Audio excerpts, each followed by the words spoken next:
Karena nanti ada orang-orang yang tidak sadar sesungguhnya doanya sudah dijawab, tapi dia tidak menyadari itu. Bahkan merasakan doanya kok nggak dijawab-jawab gitu. Padahal Allah sudah menjawabnya. Nah, seperti apa ukuran kita mengetahui bahwa doa kita telah terjawab, atau doa kita barangkali belum dijawab, atau tidak dijawab? Apa ukuran ketiga hal itu? Itu yang coba kita turunkan di pembahasan pagi ini. Mudah-mudahan dengan itu kita nanti akan lebih pandai bagaimana cara menyikapi doa dalam hidup, seperti apa doa dipanjatkan, kapan kita berdoa, dan kita tahu oh ini hasil dari doa yang telah kita panjatkan.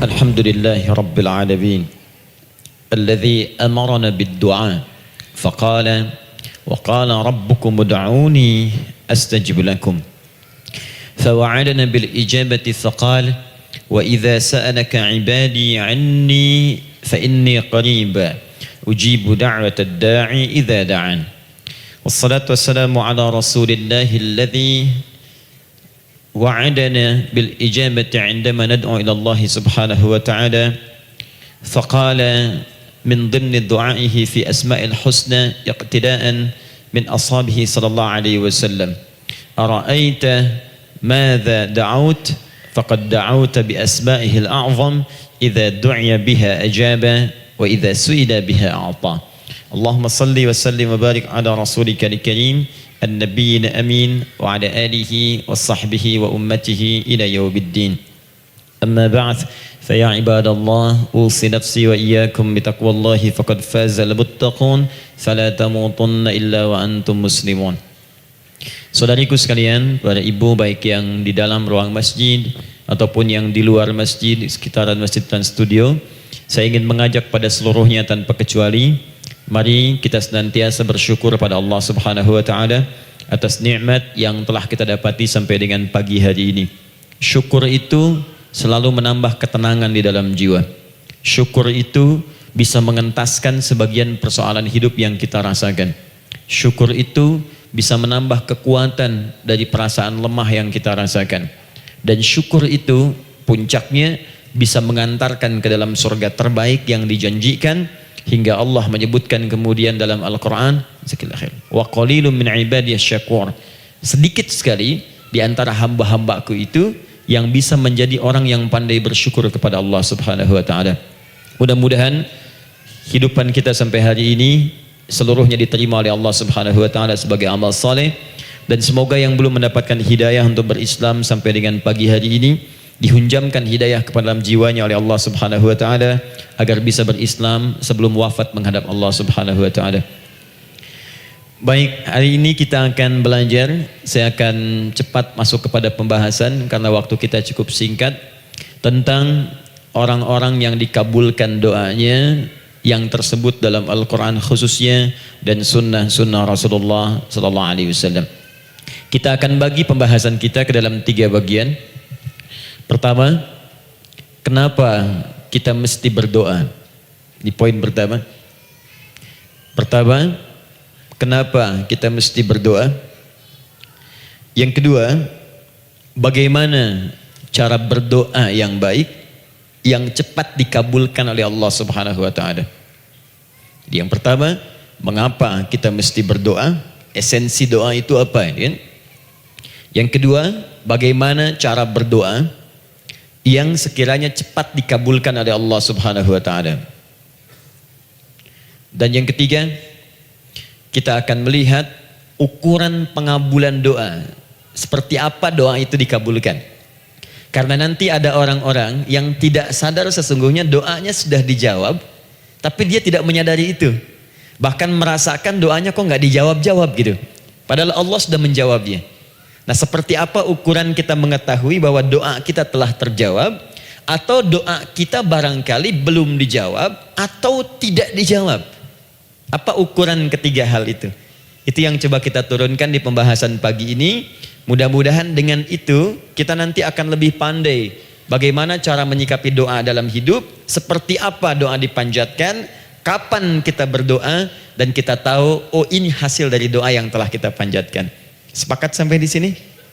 Baik ya, tinggal sepakat saja ya. Kan biasanya yang nerangkan saya, nulis saya, ngapus saya sampai selesai pula.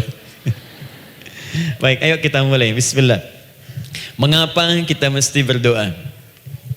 Kita buka dulu ibu sekalian. Ya, yang di ruangan ini ataupun yang di bawah, semuanya insya Allah memiliki kemuliaan yang sama di hadapan Allah Subhanahu wa taala sesuai dengan keikhlasannya. Ya, sesuai dengan keikhlasannya. Karena hadisnya umum sifatnya. Man salaka tariqan yaltamisu fihi ilma sahhalallahu lahu tariqan ilal jannah. Siapa yang menyiapkan dirinya menempuh perjalanan dan dia meniatkan ingin belajar pengetahuan agama walaupun sedikit, maka dia akan dapat balasan dari Allah, minimal setiap langkahnya akan dicatat meringankan langkah dia ke surga nantinya. Ya, dan di situ tidak disebutkan khusus bagi yang di dalam ruangan masjid. Lantai 2 lagi misalnya. Tidak. Ya, jadi yang di sekitaran, yang di depan semua berdasarkan niatnya, ya. Berdasarkan niat dan kuantitas amalannya. Di kuantitas itu tambah. Mungkin Ustadz belum datang, ibu ada yang berzikir, ada yang baca Al-Qur'an, ada yang istighfar, itu yang nambah pahala. Ya. Kalau yang pasang status, pasang kamera, ya itu saya nggak tahu. Ayo kita kembalikan sini. Pertama, Quran surah ke-7 ayat 172. Quran surah ke-7 Al-A'raf ayat 172.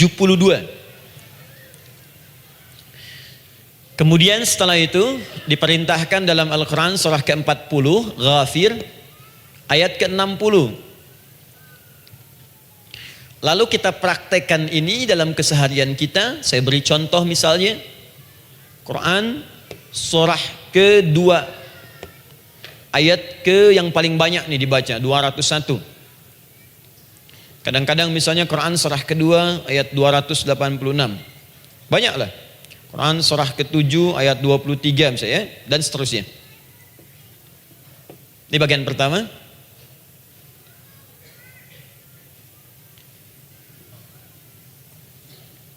Bagian kedua, nanti kita akan belajar bagaimana cara berdoa yang baik yang dikabulkan. Kita ambil satu Quran kedua ayat 186. Kemudian yang kedua kita ambil contoh Quran surah ke-17 ayat 110. Kemudian yang ketiga kita ambil contoh yang paling dahsyat di Al-Quran surah ketiga ayat 38 sampai 39. Ada yang belum berdoa sudah dikabulkan. Masya Allah. Ini ada di Quran misalnya surah ketiga ayat 31. Nanti turunan amalannya misal di Quran surah 51 ayat 15 sampai dengan 18. Saya bulati yang 18-nya. Bagian ketiganya nanti kita uraikan di bagian akhirnya. Baik, kita bisa mulai insyaallah.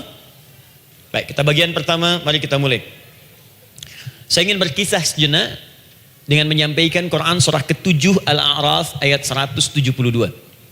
Allah berfirman, A'udzubillahi minasyaitonir rajim, wa idz akhadha rabbuka min bani adama min zuhurihim dzurriyyatahum wa ashhadahum ala anfusihim alastu bi rabbikum qalu bala syahidna. Ada ayatnya? Baik ya, di Quran surah ke-7 Al-A'raf ayat 172. Wa idz akhadha rabbuka min bani Adam. Kata Allah, dan ingatlah, pahamilah, pelajarilah, dalamilah. Teman-teman sekalian, ingat kalimat idz itu, idz dalam Al-Quran termasuk dalam bahasa Arab itu bukan sekedar mengingat.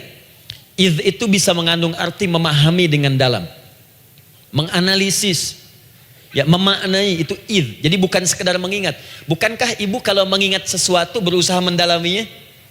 Ya, kalau nggak percaya saya tanya begini. Coba ibu ingat kemarin jam 5 sore ada di mana? Bukankah sekarang sedang mendalami sesuatu? Sedang mencari memori jam 5 sore kemarin ada di mana? Setelah itu dihimpun jadi sesuatu lalu disampaikan dengan terstruktur, dengan rapi. Oh, kemarin saya ada di sini, di sini, di sini, mengerjakan ini. Itu idz dalam bahasa Arab. Kalau di Al-Quran ada kalimat idz. Itu berarti bukan sekedar kita diminta mengingat, tapi juga merenung, mendalami, memahami dengan dalam. Paham insyaallah? Baik, sekarang perhatikan. Nanti kalau ibu baca Al-Quran, maksud saya, ibu bisa menerjemahkan sendiri dan memahami dengan baik. Ya, misal kalimat idz pertama dalam Al-Quran misal ditemukan di Quran surah kedua ayat 30. Wa idz qala rabbuka lil malaikati inni ja'ilun fil ardi khalifah. Idz akan ditemukan. Nah, sekarang ayat tentang korelasinya dengan doa, kita buka Quran surah ke-7 tadi ayat 172. Wa idz akhadha rabbuk, dan pahami ya kata Allah, renungkan ya, maknai dengan dalam ketika Allah menyampaikan, membuat komitmen dengan semua anak cucu Adam tanpa kecuali. Semuanya. Ingat kalau ditemukan kalimat Bani Adam. Bani Adam disebutkan 7 kali dalam Al-Quran. Ya. Berapa kali? 7 kali. Kalimat Bani Adam. Bani Adam. Ini menunjuk pada semua keturunan anak cucu Adam sampai selesai kehidupan. Ya, dari Nabi Adam alaihissalam, kemudian pasangannya Sayyidah Hawa alaihissalam, kemudian keduanya mulai berumah tangga, melahirkan keturunan, diabadikan di Al-Quran surah keempat. Ya, surah Ibu ayat yang pertama. Ya ayyuhan nasu taqu rabbakumul ladzi khalaqakum min nafsin wahidah wa khalaqa minha zawjaha. Di situ kemudian ada Adam, zaujaha Hawa. Ya, wa batha minhuma rijalan katsiran wa nisaa. Dari situ turun keturunan laki-laki perempuan, laki-laki perempuan. Nanti menyebar, Bu, ya, menyebar. Ada yang ke Chicago, ada yang di Chicago, ada yang di Singaparna, ada yang di Singapura. Semua nyebar. Ya, di Sunda, dari Jawa sampai ke Sumatera, sampai Indonesia, sampai Nusantara, sampai Asia, Eropa, sedunia. Nanti penyebarannya disebutkan di Quran surah ke-49 ayat ke-13. Ya ayyuhan nasu inna khalaqnakum min dzakarin wa untha. Hai manusia, semua saya ciptakan ada 2 jenis. Kalau bukan laki-laki itu pasti perempuan. Jadi tidak ada yang ketiga. Ingat ya? Kalau bukan laki-laki siapa? Perempuan. Jadi tidak ada misalnya, maaf, laki-laki yang keperempuan-perempuanan, yang gerakannya melambai, ya, kata-katanya terlampau lembut misal, dan tidak ada pula perempuan yang perkasa, ya, terlampau kuat misalnya, melampaui batas-batas standarnya. Jadi kalau bukan laki-laki pasti perempuan. 2 saja. Jadi kalau misalnya masih ada yang bingung, tentukan dirinya, ya, dan lihat fitrahnya. Lihat fitrahnya. Baik, kemudian waja'alnakum syu'uban wa qabaila. Kami tempatkan kalian mungkin beda-beda tempat. Syu'ub, beda tempat. Ya, ada yang misalnya RT, RW, kecamatan, beda kampung, beda negara, sampai seluruh dunia. Wa qabail, satu tempat itu sukunya bisa beda. Coba ibu lihat misalnya, ya, di daerah Sumatera saja ada berapa suku? Di Sunda paling banyak suku, gitu ya? Banyak sekali. Jadi bisa lain-lain, bisa beda-beda. Nah, lita'arafu, semua saling mengenal, silakan. Nah, ketika semua tadi ditempatkan di semua pelosok dunia, baik laki-laki, perempuan, dari anak keturunan Adam, itu semua anak keturunan Adamnya disebut dengan satu nama saja dalam Al-Quran, yaitu Bani Adam. Jadi kalau kita mau cari keturunan kita, sampai ke asal mula kita, dari kita sekarang, itu semua akan tersambung kepada Adam alaihissalam. Puncaknya akan ke sini. Ya.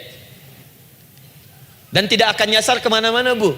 Ya, ada sebagian manusia nasabnya tidak ingin ke Adam, inginnya bergeser, sehingga mengatakan manusia berasal dari monyet katanya. Ya. Ada yang berkata begitu. Ibu sampaikan saja kalau bapak dari monyet, silakan saja, jangan ngajak-ngajak saya, gitu ya. Nah, jadi semua manusia itu pasti akan kembali ke sini, ya, ke Adam alaihissalam. Karena itu saya pernah sampaikan termasuk di sini di hadapan ibu semua, masih ingat? Mukjizat pertama Rasulullah sallallahu alaihi wasallam saat lahir ke muka bumi. Ingat, Nabi itu sebelum dilantik menjadi Rasul dalam usia 40 tahun, turun surah Al-Alaq, itu diberikan oleh Allah keistimewaan tanda-tanda kenabian. Apa di antara tandanya? Allah perjelas nasab keturunannya sampai Nabi Adam, padahal lahirnya itu ayahnya sudah wafat. Di lahir beliau, ayahnya wafat tapi nasabnya diperjelas sampai Nabi Adam. Sehingga jelas, orang tidak bisa menyoal. Ini orang nggak jelas nih, ya. Kan suka ada begitu Bu ya. Tiba-tiba datang menerangkan sesuatu, siapa itu? Itu nggak jelas. Bahkan sekarang sering muncul statement, siapa sih ustadz itu? Itu ustadz nggak jelas. Ya. Nabi nggak bisa disoal karena semuanya jelas. Nasabnya jelas, keturunannya jelas, kemuliaannya jelas, ilmunya jelas. Jadi kalau orang mau menyoal nggak punya peluang.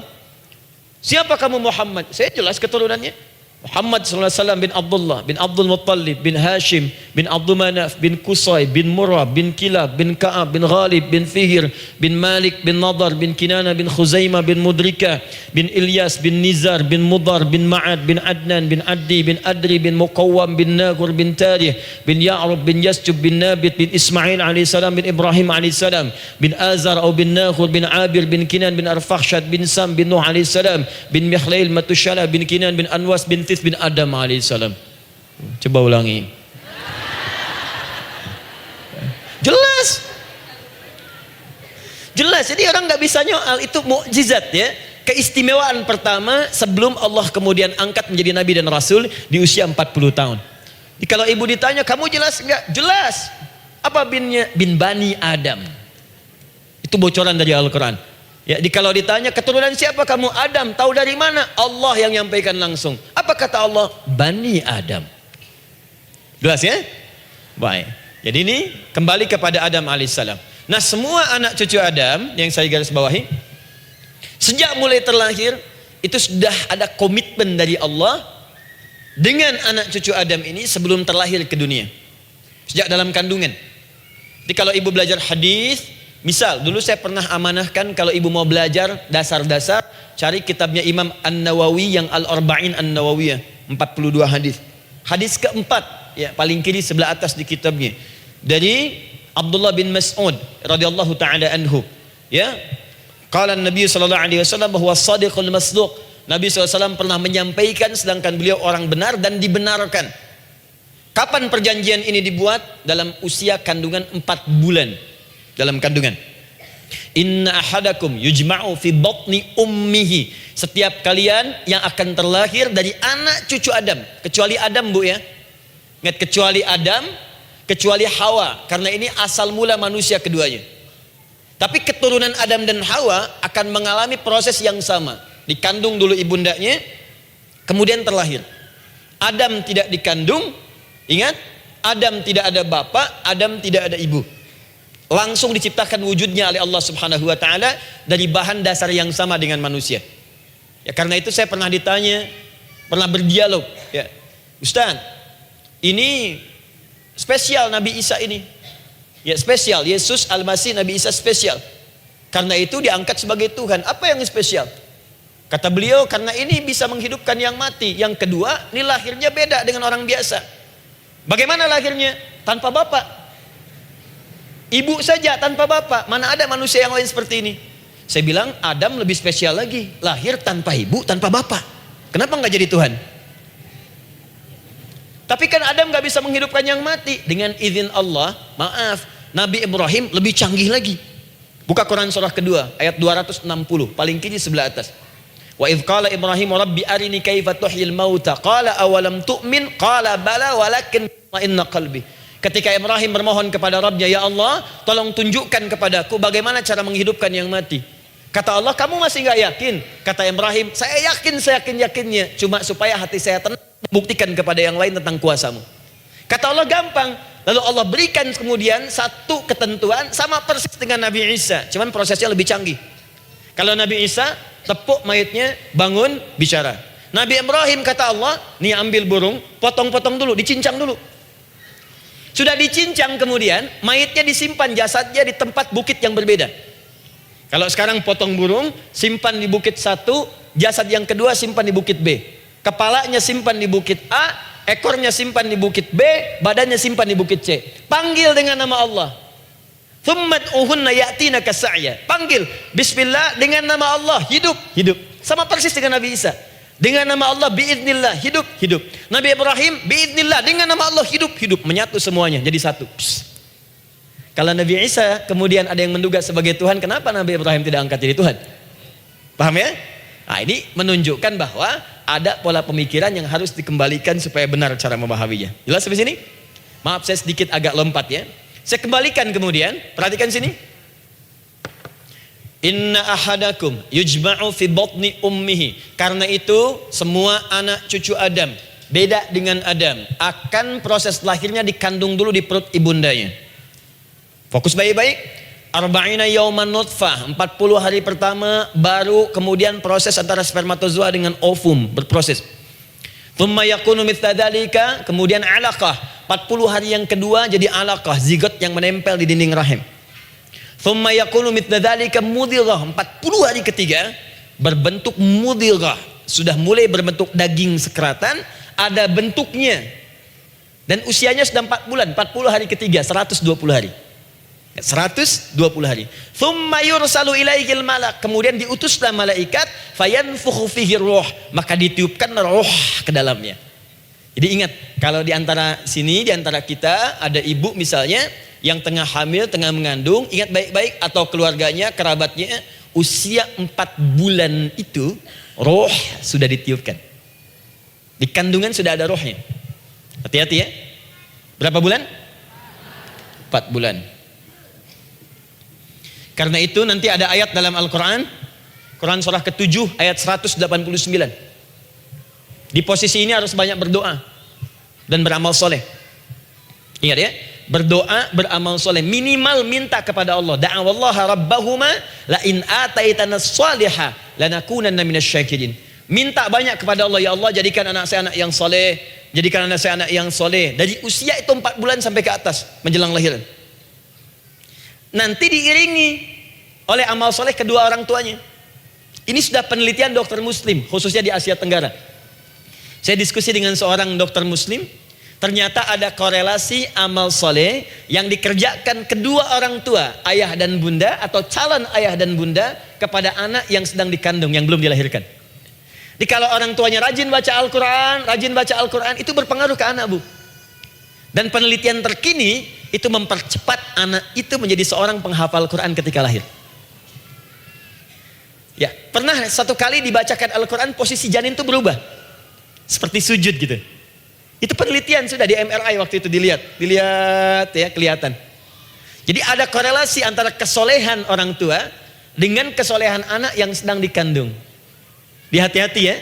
Tapi yang penting diketahui adalah dalam usia kandungan 4 bulan itu disebutkanlah isyarat di Quran surah ke-7 ayat 172 terjadi perjanjian komitmen dengan Allah Subhanahu wa taala. Apa perjanjiannya? Wa idz akhadha rabbuka min bani adama min zuhurihim dzurriyyatahum wa asyhadahum ala anfusihim. Lihat perjanjiannya, saya fokus di kalimat ini, alastu bi rabbikum. Rabb. Apakah engkau akan berkomitmen saat ini? Bersaksi? Karena kalimatnya bersaksi.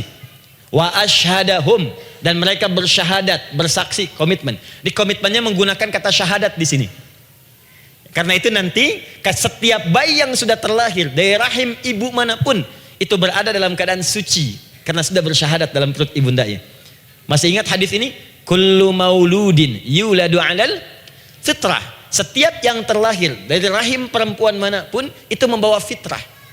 Apa di antara fitrah yang dimaksudkan itu?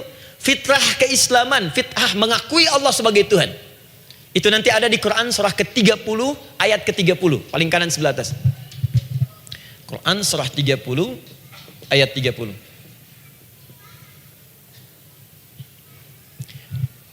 Fa'aqim wajhaka lid-dini hanifa. Hei setiap manusia, fa'aqim wajhaka, hadapkan, pasrahkan, arahkan dirimu sepenuhnya. Lid-dini, pada ketentuan ad-din, hanifa, dengan lurus. Di setiap manusia itu punya fitrah untuk beragama. Punya kecenderungan untuk mencari Tuhan. Silakan ibu cek, manusia manapun yang pernah hidup itu pasti akan mencari Tuhan. Silakan. Karena itu Allah beri jalan, begini cara mencarinya. Fitratallahi allati fataran nasa 'alaiha, itulah fitrah manusia yang telah Allah berikan pada dirinya bahkan sebelum dia terlahir. Di antara fitrah manusia ada kecenderungan untuk mencari Tuhan. Ada kecenderungan untuk mendekat kepada Allah. Bahasa Qur'annya din, lidini hanifa. Apa itu din? Itulah Islam. Quran surah ke-3 ayat 19. Inna dina indallahil Islam. Karena itu silakan cek, semua orang itu pasti akan mencari Tuhan. Setiap manusia. Ada yang melihat kayaknya ada di hewan, kayaknya ada di pohon, kayaknya ada di alam, kayaknya ada di patung, kayaknya ada di... Mencari dia. Terus Allah beri jalan. Kalau kamu ingin mencari yang benar, din yang dimaksud Islam, diberikanlah tuntunan dalam Islam. Jelas sampai sini? Baik. Karena itulah kemudian setiap bayi yang terlahir itu disebut oleh Nabi dia suci, dia bersih karena telah membawa risalah Islam dalam dirinya. Hanya sayang nanti fa abawahu yuhawidanihi au yunassaranihi au yumajjisanihi. Lingkungan nanti akan merubah dia keluar dari fitrahnya. Bisa dipengaruhi, tiba-tiba berubah misalnya keyakinan. Bisa karena kejadian tertentu dia jauh dari Allah Subhanahu wa taala. Dia muslim, cuman karena kondisi tertentu, pekerjaan menjauhkan dia dari Allah, lupa sholat. Telenovela menjauhkan dia dari Al-Quran. WhatsApp, Facebook, media sosial melupakan dia dari ibadah. Coba ibu, kalau online setiap hari berapa kali dengan media sosial? Ganti status. Online dengan Allah berapa kali dalam sehari? Coba hitung, online dengan Allah yang paling maksimal kan sholat fardu 5 kali. Kalau 1 kali 5 menit kali 5 cuma 25 menit. 25 menit online dengan Allah. Berapa menit online dengan media sosial yang tidak nyata? Dan cita-cita masuk surga. Ayo sini. Nah, saya belum selesai. Jadi yang pertama, dalam perjanjian 4 bulan ini, pertama ada komitmen bersyahadat menuhankan Allah. Tapi yang kedua, ini yang dahsyat. Perhatikan kalimatnya, fokus. Saat Allah memperkenalkan dirinya dalam kandungan kita, usia 4 bulan itu, dengan nama apa Allah memperkenalkan dirinya? Coba lihat ayatnya. Alastu bi rabbikum, dengan nama Rabb. Wa id akhadha rabbuka min bani adama dzurriyyatahum, awas, wa ashhadahum ala anfusihim alastu bi rabbikum, dengan nama Rabb. Nah, ibu sekalian, kata Rabb ini itu berasal dari kata ar-rububiyah. Ar-rububiyah yang berarti sifat merawat, memberikan semua kebutuhan. Saya ulang ya, merawat, memberikan semua kebutuhan, sudah, menyayangi, memaafkan, mengasihi, mengampuni. Masya Allah. Merawat, memenuhi sebuah kebutuhan, menyayangi, memaafkan, mengampuni. Jadi semua hal yang terkait dengan perhatian ada pada kalimat Rabb. Sifatnya disebut dengan rububiyah. Zat yang memperhatikannya disebut dengan Rabb, namanya Rabbun. Baik. Pelan-pelan. Seakan-akan Allah ingin berkata begini, hei, engkau buat perjanjian dengan saya sekarang. Engkau bersaksi, saya sebagai Tuhan, siap bersaksi, menuhankan saya.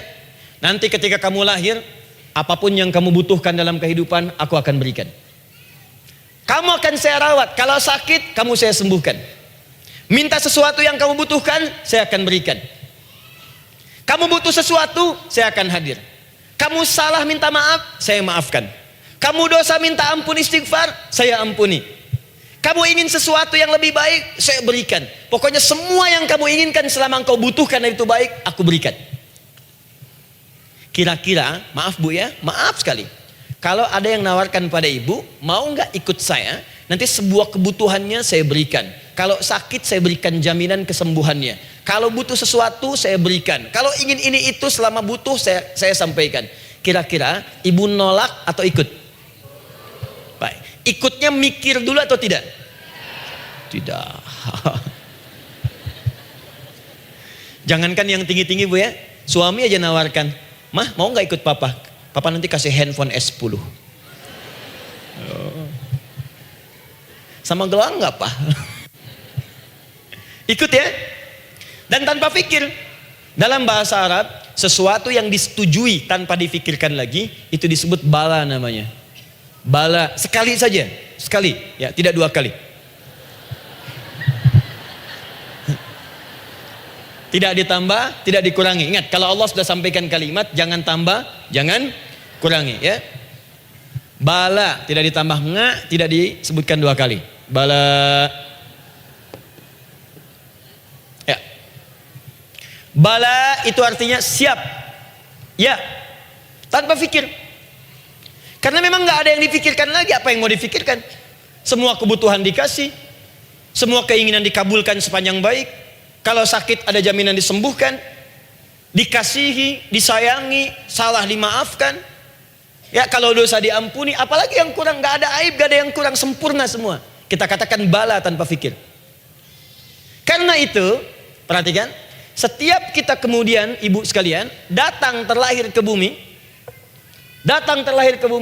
mengalami kehidupan. Fitrah kita setiap mendapatkan kebutuhan, kita akan menyebut nama Allah Subhanahu wa taala dengan nama yang telah dijanjikan itu. Silakan ibu cek. Bukankah ibu ketika ada kesulitan memohon kepadanya? Ya Allah, tolong sembuhkan ya Allah. Ya Allah, lancarkan ya Allah. Ya Allah, sukseskan suami saya. Ya Allah, tenangkan kehidupan rumah tangga kami. Ya Allah, anugerahkan solusi. Ya Allah, sembuhkan ibu saya. Semua minta kan? Dan dahsyatnya, ketika ibu memohon kepada Allah itu, ibu gunakan kalimat yang telah disepakati ketika Allah sampaikan kepada kita. Rabb, Rabb, Rabb. Perhatikan, kalau ibu berdoa, doa apa paling favorit?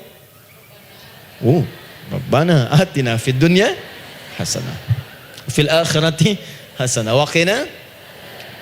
Doa apa itu? Sapu jagat. Baik. Bu bayangkan, Nabi aja nggak tahu tuh istilah itu sapu jagat. Ibu tahu? Wah, Masya Allah, Indonesia kreatif. Luar biasa. Ada doa sapu jagat, ada doa sapu nggak ada jagatnya, ada doa jagat nggak ada sapunya. Pokoknya luar biasa lah. Ya.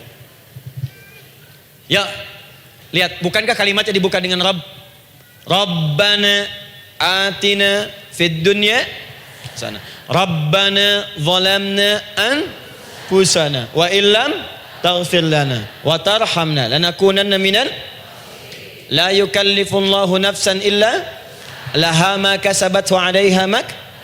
Perhatikan, Rabbana la innasina Rabbana Rabb. Ini ayatnya.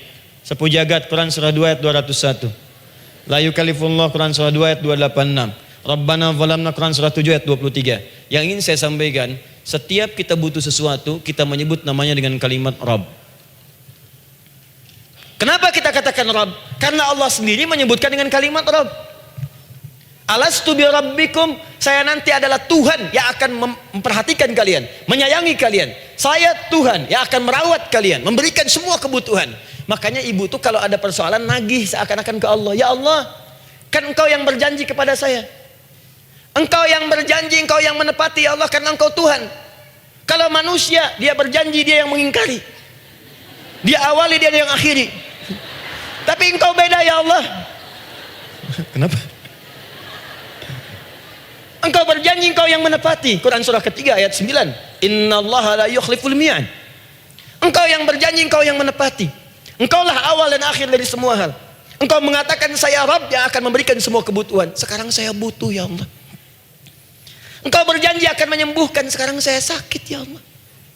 Engkau berjanji akan memberi solusi, sekarang saya sedang punya masalah ya Allah. Engkau berjanji akan memberikan kesuksesan, sekarang saya sedang menapaki itu ya Allah. Makanya ibu sebutkan kalimat Rabb, Rabb, Rabb, Rabb. Jadi sesungguhnya doa itu adalah fitrah dari setiap manusia, karena mulai dibangun komitmen sebelum dia dilahirkan ke muka bumi. Jadi kalau kita bicara tentang doa, doa itu fitrah kehidupan bagi setiap manusia. Hidup. sekaligus penanda komitmen yang membedakan antara Khalik dengan makhluk, hamba dengan Allah, manusia dengan Tuhan.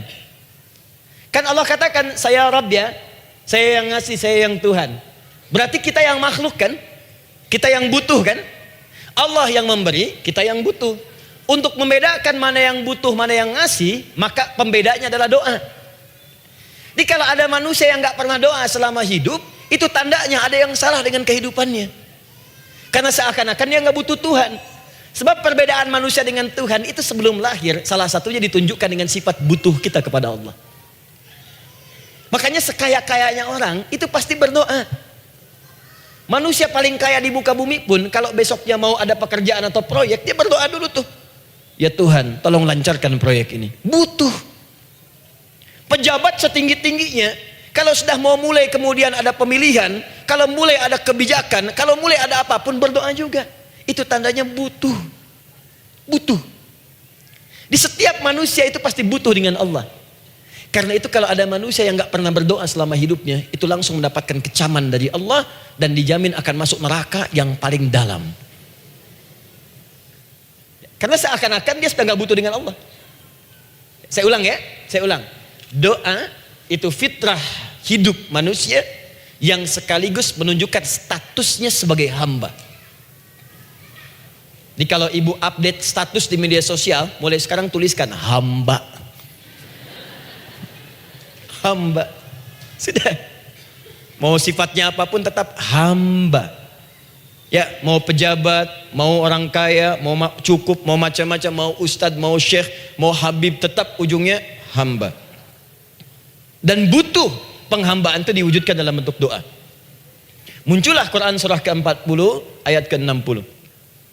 Wa qala rabbukum, Rabb, selalu Rabb. Wa qala rabbukum ud'uni astajib lakum. Innal ladzina yastakbiruna an ibadati, awas, sayadkhuluna jahannama dakhirin. Allahu akbar. Dan Rabbmu berfirman, mengingatkan kembali kepada kalian semua, hei hamba-hambanya. Kalau ada kebutuhan, kalau ada masalah, kalau ada permintaan, kata Allah, ayo doa sama saya. Minta. Kan kita sudah bikin perjanjian. Makanya Allah katakan kalau punya masalah, Bu, berdoa, bukan mengeluh. Kalau punya persoalan, Bu, berdoa, bukan bikin status. Rasanya aku tidak sanggup. Ditulis di Facebook. Apain? Terus kalimat Allahnya pun jelas. Minta kepadaku, bukan mengeluhkannya. Kamu tidak seperti yang aku kira. Nungguin komen. Sambil masak, celing ada satu. Ece kunaon. Makin meluas masalah. Untuk abi mas sabar. Sudah. Paham ya? Jadi ini kaidah hidup yang pertama. Sebetulnya sederhana, cuman jarang digunakan gitu. Sederhana, cuman jarang dipakai.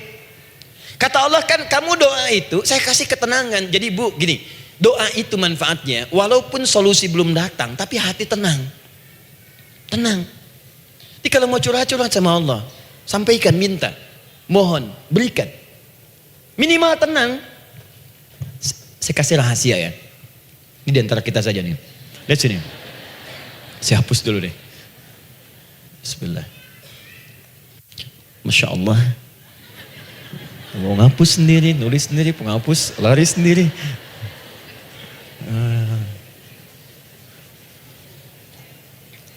Bismillah. Oh ini ada dua ya. Sini. Baik. Buka Quran surat 7 ayat 205. Quran surat 7 ayat 205. Doa itu disebut zikir di ayat itu. Jadi kalau ibu sedang berdoa, itu sedang berzikir. Wadhkur rabbaka fi nafsika tadarruan wa khifatan wa dunal jahri minal qaul. Ada ayatnya? Oke. Pakai Rabb lagi kan? Wadhkur rabbaka. Kalau engkau punya masalah, kata Allah, sekecil apapun. Di rumah tangga kah, Di kantor kah, kehidupan sosial kah? Kata Allah, ayah sebut, minta kepada Allah. Berdoa. Doa disebut dengan zikir. Zikir itu semua kegiatan yang membuat kita ingat Allah. Zikir. Baca Quran, zikir. Dalilnya Quran surah ke-15 ayat 9. Inna nahnu nazzalna dzikra. Kami turunkan Al-Quran sebagai zikir. Menghafal Quran, zikir. Quran surah 54 ayat 17, ayat 22, ayat 32, ayat 40. Walaqad yassarnal Qur'ana lidzikri. Kami akan mudahkan Al-Quran untuk diingat, dihafalkan. Zikir, sebagai zikir kepada Allah. Ibu selepas sholat baca subhanallah, alhamdulillah, Allahu akbar, zikir. Quran surah keempat ayat 103. Fa idza qadaitumus salata fadhkurullah. Maka jika Anda telah tuntas mengerjakan sholat, segera berzikir kepada Allah. Sholat sendiri zikir. Quran surah ke-20 ayat ke-14. Innani anallahu la ilaha illa ana fa'budni wa aqimis salata li dzikri. Saya Allah, kata Allah. Tidak ada Tuhan selain saya. Sembah saya. Bagaimana menyembah Allah? Tunaikan salat sebagai zikir kepada Allah. Zikir. Di zikir semua amalan yang mendekatkan kita dengan Allah. Doa itu satu dari bagian zikir. Tapi tahukah ibu fungsi zikir yang paling utama itu apa? Quran surah 13 ayat ke-28. Ala bidzikrillahi tatmainnul qulub. Yakinkan pada dirimu, kalau zikirmu benar kepada Allah, maka dia akan berdampak kepada hati menjadi lebih tenang. Zikir itu manfaat pertamanya membuat hati tenang, Bu. Tadi saya contohkan. Baca Al-Quran zikir kan? Jadi kalau ibu sedang tidak tenang, sedang gelisah, ada masalah, daripada mengeluh sana sini, wudu, Bu, wudu. Ambil mushaf. Baca. Saat baca itu mungkin solusi belum datang, tapi hati itu lebih tenang. Kaitan dengan bahasan kita, doa, minta. Doa.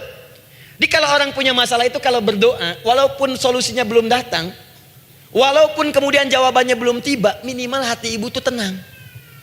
Ini dia. Kan surah 13 ayat 28. Rumus ini pakai. Gunakan dalam hidup. Karena yang tahu kehidupan kita itu Allah yang menciptakan kita. Yang tahu pesawat, yang bikin pesawat. Yang tahu handphone, yang bikin handphone. Yang tahu mikrofon, yang bikin mic-nya. Yang tahu kita, yang menciptakan kita. Ikutilah petunjuk Allah yang menciptakan kita, maka akan langsung terasa manfaatnya. Ibu tidak percaya, silahkan lakukan. Rasakan bedanya, bedakan rasanya, dan pasti akan terasa bedanya. Akan lain. Tuh. Doa. Tapi ingat, yang paling penting kata Allah, doa itu bukan sekedar penting permohonannya, tapi menunjukkan status kita sebagai hamba di hadapan Allah Subhanahu wa taala. Jadi kalau ada orang selama hidup tidak pernah berdoa, artinya dia mengingkari status dia sebagai hamba di hadapan Allah Subhanahu wa taala. Mau menyejajarkan diri dengan Tuhan. Kan yang tidak pernah meminta itu Tuhan. Allah yang memberikan. Kalau manusia beda pasti minta. Artinya kalau ada manusia nggak pernah minta, seakan-akan bahasa halusnya, kamu ini ngaku jadi Tuhan. Saya tempatkan kau di neraka jahanam yang paling bawah. Jahanam itu, Bu, belum masuk saja sudah terasa. Terasa. Buka ibu Quran surah misalnya ke-40 Ghafir tuh. Ya, ayat 45 sampai dengan 47-nya. Sebelumnya lagi lihat Quran surah ke-8 ayat ke-50. Itu penghuni neraka, Bu, yang bukan jahanam saja. Penghuni neraka itu kalau mau meninggal itu dipukulin dulu malaikat. Depan belakangnya. Ayo, kamu keluar. Lama amat keluarnya rohnya katanya. Takut karena nggak punya bekal. Kan maaf ya, kaidah mengatakan orang nggak punya bekal itu takut pulang, apalagi orang merasa salah. Anak ibu berbuat kesalahan, mau pulang takut kan? Takut. Jadi kalau ada anak takut pulang, salah dia. Salah. Kemana anak nggak pulang-pulang, pasti ada yang salah karena nggak berani pulang. Jangankan salah, nggak punya bekal saja, malu pulang. Lihat ibu waktu Ramadan usai mau mudik Idul Fitri, kan pada mudik kan? Kenapa mau mudik dan senang mudik? Karena punya bekal, Bu. Dikumpul-kumpulkan tuh selama 11 bulan untuk 1 bulan saja. Itu pun paling berapa hari? Kumpulin. Terus telepon keluarga, insya Allah aku pulang hari ini. Wah, senang semuanya. Padahal mudiknya cuma pakai motor, Bu. Motornya bebek, bekalnya singa. Serius saya, motor bebek bekal singa, ada kardus belakangnya. Tulisin, terus tambah pelepah pisang buat begini. Belakangnya ditulisin, aku pulang sayang. Jalan, mudik. Terus yang di rumah kan senang nerimanya. Kenapa? Karena ada yang pulang dan bawa bekal. Saya pernah tanya pada seseorang, kenapa anda gak mudik? Gak ada bekal Ustaz, gak ada bekal, malu pulang. Kebayang gak saat pulang menghadap Allah gak punya bekal? Malu pulang, apalagi punya banyak salah. Jadi gak mau keluar rohnya. Malaikatnya geram, dipukulin sama malaikat. Pukul depannya, pukul depan. Kamu ini cepat keluar, cepat keluar, cepat keluar. Keluar. Malu pulang. Tapi kalau punya bekal enak. Dan yang nyambut langsung malaikat. Bahkan nanti ada satu amalan saat dikerjakan. Itu orang ini sudah masuk surga. Tapi semua malaikat di semua pintu surga yang 8 itu datang mengunjungi dia mengucapkan selamat. Itu ada di Quran surah 13 ayat 24. Salamun alaikum bima sabartum fa ni'ma uqbaddar. Selamat ya saat di dunia sabar mencari bekal, dan ini bekal terbaik yang kamu dapatkan, silahkan nikmati surga yang kamu rindukan itu. Ini nikmat-nikmatnya tempat yang pernah nanti kamu kunjungi. Dan tinggal abadi di situ. Yang nyambut malaikat. Bayangkan semua malaikat, Bu. Semua malaikat dari pintu surga datang nyambut dia. Wah, Masya Allah, ada malaikat Jibril, Israfil, malaikat maut. Maaf ya, dicabut kemarin. Biasa, selamat. Dunia aja kalau ada yang nyambut senang kan? Rumah dicat, datang sambut depan rumah, semua hidangan ada. Oh, Masya Allah. Bahkan yang tidak ada jadi ada. Luarnya kongguan, dalamnya rangginang gitu kan. Wah, muncul semua. Paham ya? Jadi ini bagian pertama. Jadi kita katakan kenapa manusia mesti berdoa? Jawabannya karena manusia itu hamba. Dan doa itu adalah fitrah, bagian dari kehidupan. Kenapa manusia mesti berdoa? Karena ada komitmen dari Allah. Setiap dia mendapatkan sebuah persoalan, maka Allah akan jawab dan berikan jawaban dari semua persoalannya. Jalan mendapatkan jawaban itu adalah doa. Kenapa manusia mesti berdoa? Karena dia butuh dengan Allah. Dan puncaknya, kenapa dia mesti berdoa? Karena Allah ingin membahagiakan kehidupan dunianya sebelum sampai keabadiannya di akhirat. Jadi ketika kita berdoa, sebetulnya kebaikan untuk kita karena Allah ingin kita bahagia. Ingin mudah hidupnya. Jadi kalau ada orang gak berdoa, sesungguhnya dia sedang menyulitkan diri sendiri dalam kehidupan dunianya sampai ke akhiratnya. Jelas sampai di sini? Masya Allah. Alhamdulillah. Baik, kalau sudah paham, saya hapus ini, kita masuk bagian yang kedua. Hapus lagi. Sab Muslimah edisi ke-15. 15 kali datang sendiri, ngulangin sendiri, nulis sendiri, ngapus sendiri. Masya Allah. Tinggal lihat, catat, masuk surga. Masya Allah. Alhamdulillah. Baik. Baik. Sudah? Alhamdulillah. Saya ingin setiap pembahasan kita dipahami ya. Saya tidak menyukai kalau datang melihat tapi nggak paham gitu. Ya, dengar tapi nggak paham. Saya tidak ingin satupun keluar dari sini kecuali paham. Ya. Ibu paham? Paham Ustaz. Pada pamit ya, silahkan. Apa yang ibu pahami? Doa. Ya. Dah. Nah, sekarang masuk bagian kedua. Bismillah. Kalau sudah mengerti yang tadi, persoalannya adalah bagaimana cara kita memohon kepada Allah. Itu dia. Bagaimana cara kita meminta? Kata Allah, kamu kalau punya masalah minta. Ya Allah, caranya bagaimana? Karena sesuatu yang dikerjakan tanpa ilmu dan tidak tahu caranya, itu bisa keliru. Hidup itu menyembah Allah tidak cukup dengan iman, Bu. Mesti pakai ilmu. Iman saja sekalipun kuat tanpa ilmu itu bisa salah. Kuat ingin mendekat kepada Allah. Ya Allah, aku ingin ibadah, kuat. Saya punya kawan dulu di pesantren. Tahun kedua dia sudah berubah. Ya, tadinya orang tuanya melihat anaknya Masya Allah, tiba-tiba ada perubahan, senang ibadah, Bu. Malam-malam dia bangun, ini kisah nyata, saya alami sendiri. Masya Allah, saya senang sekali. Kita saling doakan, dia bangun malam tahajud. Bangun jam 2, Anda bayangkan. Yang sebelumnya menjelang subuh atau apa. Ini malam Jumat lagi, malam libur. Malam libur biasanya santri itu kebanyakan ada yang keluar, ada yang main, ada yang macam-macam. Ini dia malam tahajud. Jam 2 bangun. Saya bahagia sekali. Udah bangun, sholat, selesai. Cuman pas waktu mau subuh, kok saya lihat tidur. Saya bangunkan kan. Fulan, bangun. Oh iya, katanya. Iya, oh mungkin nanti mau nyusul. Saya pikir istirahat dulu. Saya ke masjid lah. Udah ke masjid dah selesai. Kita diskusi di masjid selesai. Semua pulang saya jam 7. Saya lihat masih tidur juga.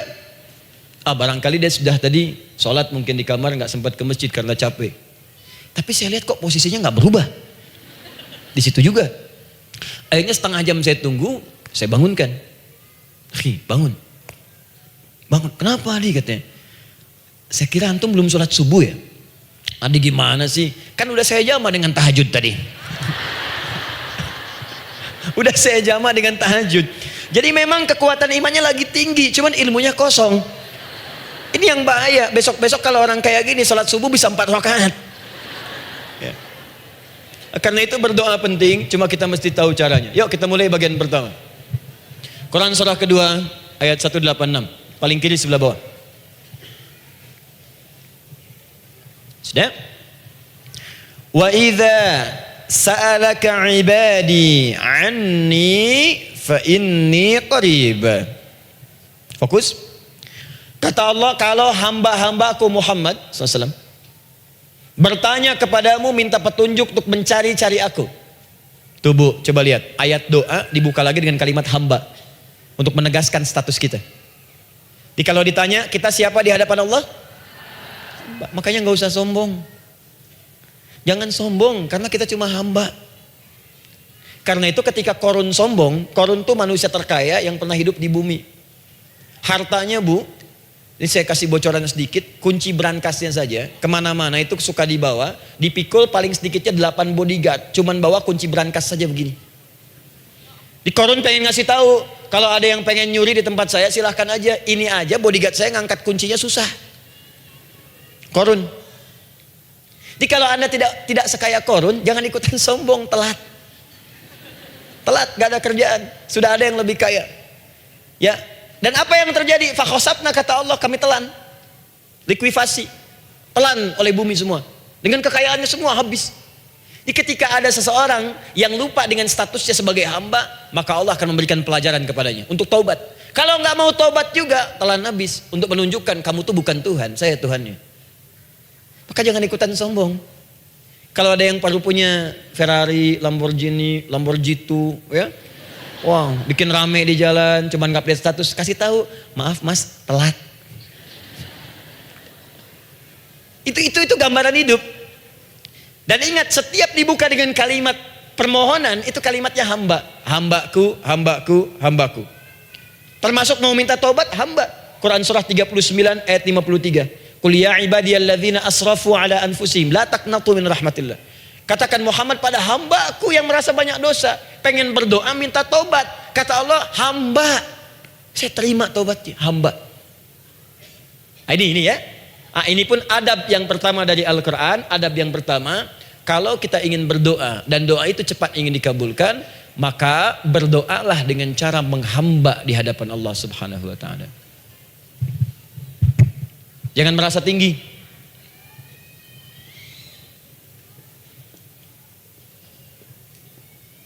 Saya turunkan caranya. Bagaimana cara menghamba itu dengan cara yang baik? Fokus. Wa idza sa'alaka 'ibadi 'anni, Muhammad SAW, jika ada hamba-hambaku bertanya padamu tentangku, ingin mencari-cari aku. Masya Allah, Ibu maaf ya, biasanya kan kalau orang mencari Allah, ingin mendekat kepada Allah, entah itu datang ke masjid, bangun malam, biasanya motifnya cuma 2. Satu, ada kebutuhan, pengen berdoa, terus dekat sama Allah. Besok mau arisan, malamnya tahajud. Anak mau ujian baru puasa, kan? Suami ada proyek, baru baca Quran, kan? Terus itu biasa itu. Biasa. Jadi fitrah, Bu. Tumben jeng tahajud, fitrah. Itu biasa itu. Ya. Yang kedua, taubat dari maksiat. Taubat. Seorang taubat ke masjid, bangun malam, doa, itu biasa. Jadi kalau ada seperti itu tandanya kita hamba normal manusia. Fa inni qarib, kata Allah, katakan Muhammad SAW, katakan kepadanya, janganlah mencari, aku dekat. Dekat, jangan mencari, aku dekat. Jadi Bu, ketika kita butuh Allah, langsung jawab oleh Allah. Kamu mau apa? Aku dekat. Itu secara psikologi memberikan ketenangan yang paling dalam. Saya belum datang di sini sampai jam 8. Ibu tanya panitia, ustadznya mana sih? Ukti, ustadznya mana? Jawaban pertama misalnya, ini belum jelas nih ustadznya. Gak ada kabar. Yang kedua mengatakan, tenang saja, ustadz sudah dekat. Maka yang kedua itu lebih menenangkan kepada kita. Ketika ibu mencari, ya Allah, saya sedang ada masalah, langsung dijawab oleh Allah. Tenang, aku dekat denganmu. Mau minta apa? Itu Bu, jadi kalau ibu sedang punya persoalan, psikologi Al-Quran mengatakan, langsung rasakan Allah itu bersama kita, dekat, menunggu kita mau minta apa. Ibu punya masalah dengan suami, ingin mengadu. Lu kata Allah, saya dekat, kamu kenapa? Ada masalah apa? Ayo minta, ayo cerita. Mohon. Ibu punya masalah dengan anak, ibu punya masalah dengan tetangga, di pekerjaan, kehidupan sosial. Kata Allah, saya dekat. Nah, perasaan itu hadirkan dalam jiwa kita. Ini sekarang jarang didapatkan. Jadi kalau ada masalah itu, hal pertama yang dilakukan itu belum ingat Allah, itu masalahnya.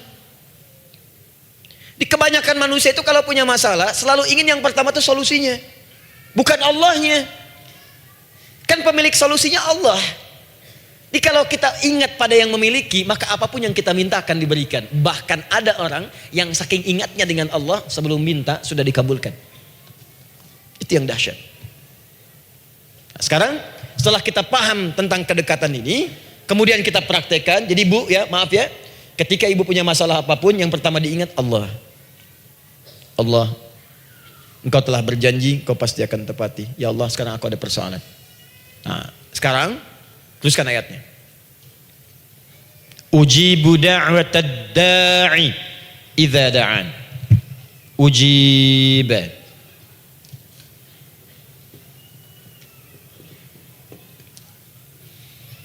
Ujibu da'watad da'i idza da'an. Aku pasti akan menjawab, mengabulkan setiap doa hambaku jika dia bermohon kepadaku. Saya ingin ajarkan sedikit di gramatikal bahasa Arab. Ujib itu disebut dengan fi'il mudhari namanya. Saya kasih rumus cepat Bu ya.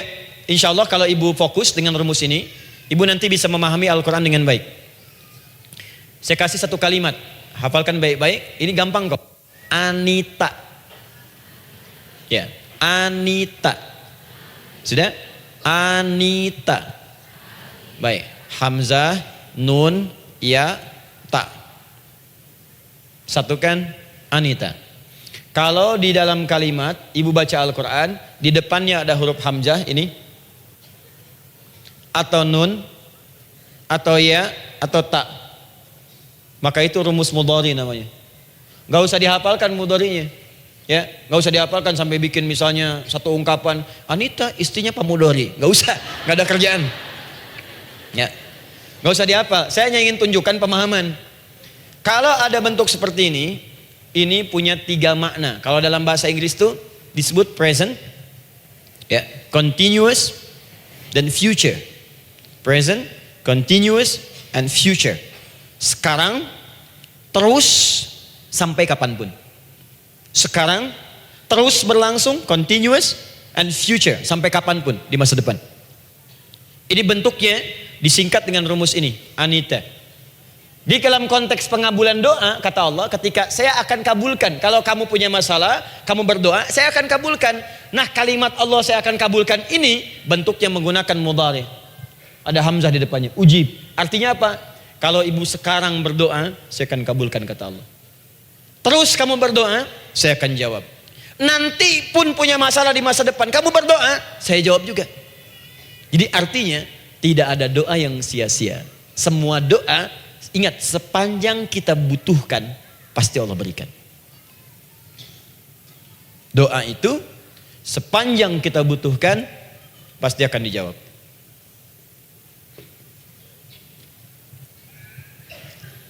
Nanti kapan dijawabnya, seperti apa jawabannya, nanti bagian ketiga. Kadang-kadang minta sekarang, dijawabnya nanti. Minta sekarang, dijawab sekarang. Ada yang mintanya A, dijawabnya B. Itu yang paling dahsyat. Ya. Jadi kalau saya tanya, kalau kita berdoa, dijawab tidak oleh Allah? Ya. Itu janji Allah. Setiap orang berdoa, pasti dijawab. Nah, hanya persoalannya, seperti apa doa yang cepat dijawab itu? Apakah semua doa langsung dijawab seketika? Akankah mendapat jaminan langsung dijawab? Ternyata kalimat dijawab ini diikat dengan syarat ketentuan berlaku. Apa di antara syarat dan ketentuannya ini? Teruskan ayatnya. Falyastajibuli. Syarat pertama. Kalau doamu ingin cepat aku jawab, falyastajibuli. Maka engkau pun harus cepat merespon setiap seruanku. Jawab seruanku dengan cepat. Doa ingin dijawab oleh Allah. Maka kata Allah, kamu pun harus menjawab setiap seruanku. Jawab seruan Allah.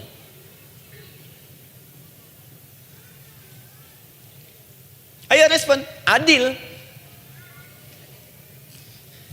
Maunya dapat gaji aja, kerja nggak mau. Ya? Apa ibu pikir duduk manis, santai di ruangan tengah, tiap bulan suami datang berikan uang belanja? Belum tentu.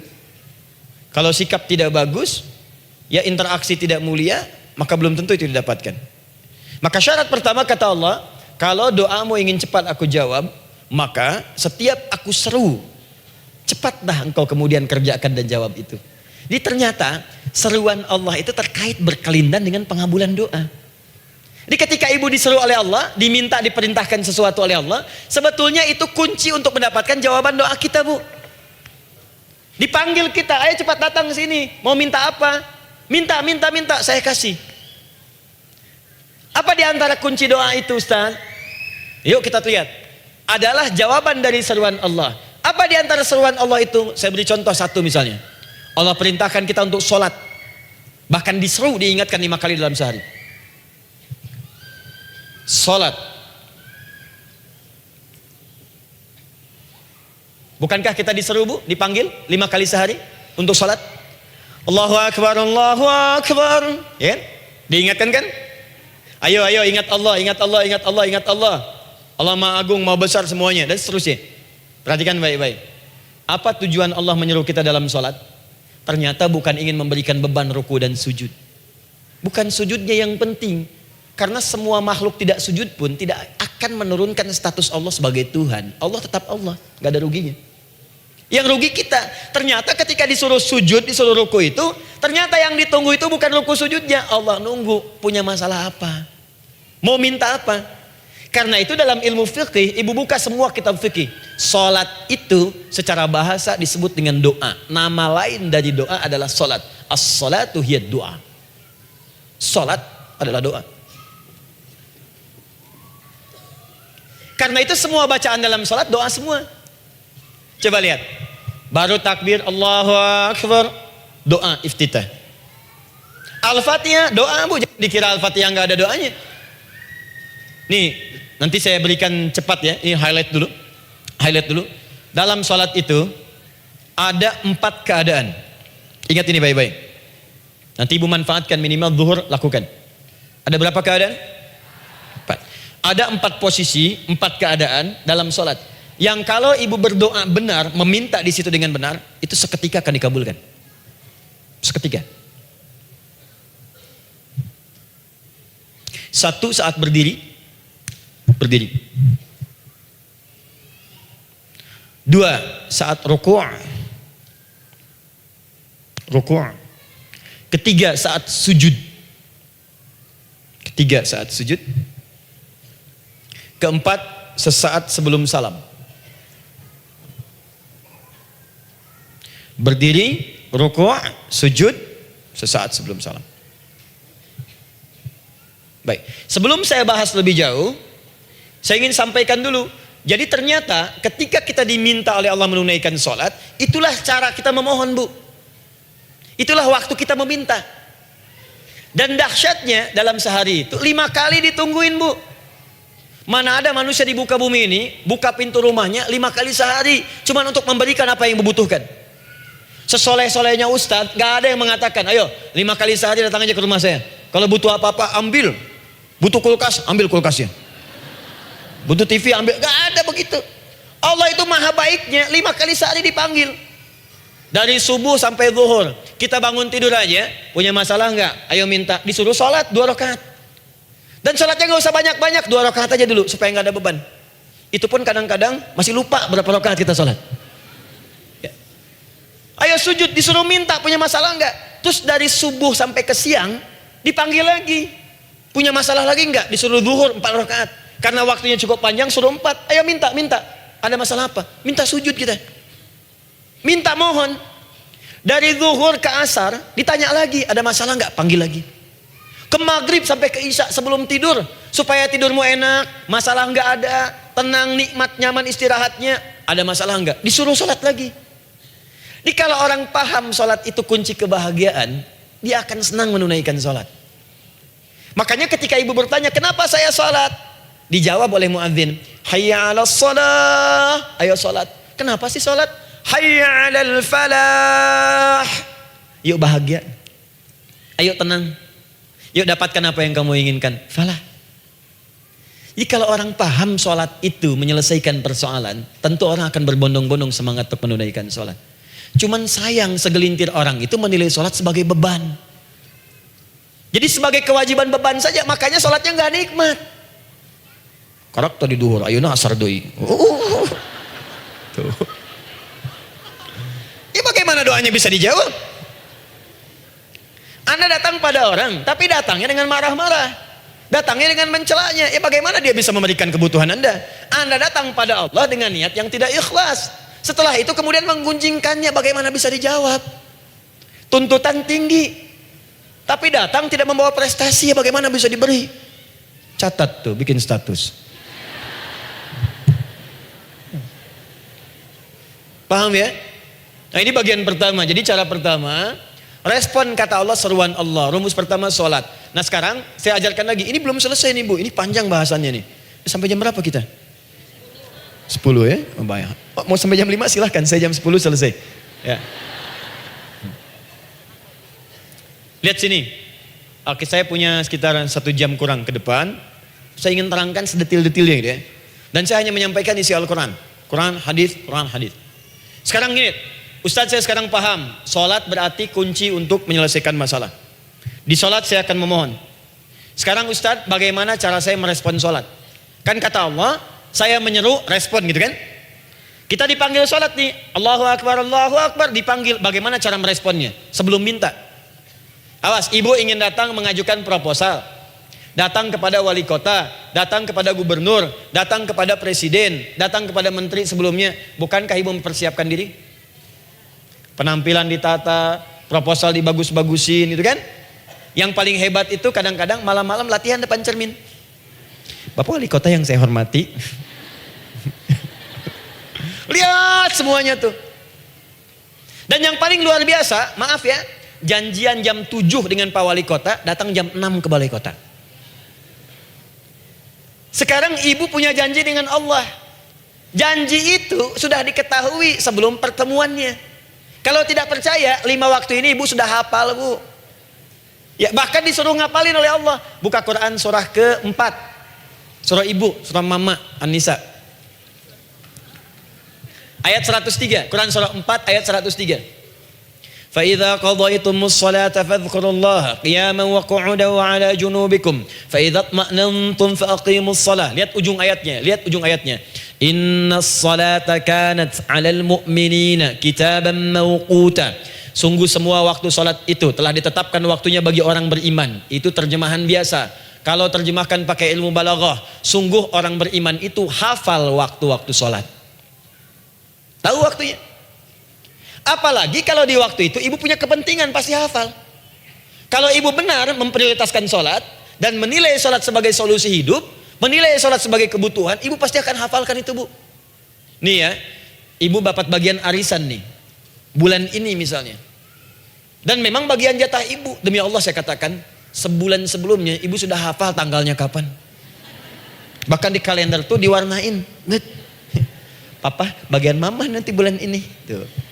Dicatat semua, di tempat siapa, jam berapa, datang dengan penuh keceriaan dan kebanggaan. Luar biasa. Hanya untuk urusan dunia yang itu habis gitu. Jika dia tidak meninggalkan ibu, ibu yang meninggalkan dia duluan. Sekarang 5 kali sehari semua diberikan, bahkan lebih daripada dunia dan seisinya. Harusnya sih wajarnya dihafalkan waktunya dan ibu hafal. Ayo, subuh jam berapa sekarang? Lihat sini, bukan ke atas. Ditutup tuh. Tuh, sana tuh. Subuh jam berapa? Ayo ngelihat ke sana, 4:43. Zuhur jam berapa? Asar, maghrib, isya. Itu kan kunci ibadah. Dan kunci ijabah, kunci ibadah, kunci ijabah. Di situ ada pengabulannya. Ini gimana mau minta, waktu permintaannya aja nggak hafal. Gimana mau bermohon, datangnya aja telat. Karena itu bagaimana cara merespon seruan Allah, diaturlah di Quran surah kedua ayat 152. Paling kanan sebelah bawah. Quran surah kedua ayat 152. Ibu masih ingat? Bukankah sholat disebut sebagai zikir? Masih ingat? Ya, di surah ke-20 ayat 14. Wa aqimis sholata lidzikri, tunaikan sholat sebagai zikir kepadaku. Sekarang lihat ya. Lihat ketentuan Allahnya. Kalau ibu dipanggil untuk sholat, dipanggil untuk zikir, cepat respon. Ibu cepat respon, Allah pun akan cepat merespon permintaan ibu. Lihat kalimatnya. Fadhkuruni adzkurkum. Fadhkuruni adzkurkum. Kalian mengingat saya, maka saya pun akan ingat dengan kalian. Kalian zikir kepada saya, ingat saya, kata Allah, maka saya pun akan ingat kalian. Di antara makna zikir, salat. Jadi kalau ibu salat mengingat Allah dengan cepat, maka Allah pun akan cepat mengingat kita. Contoh.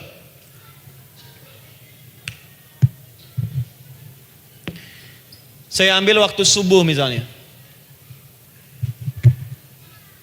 Di Bandung 4:33.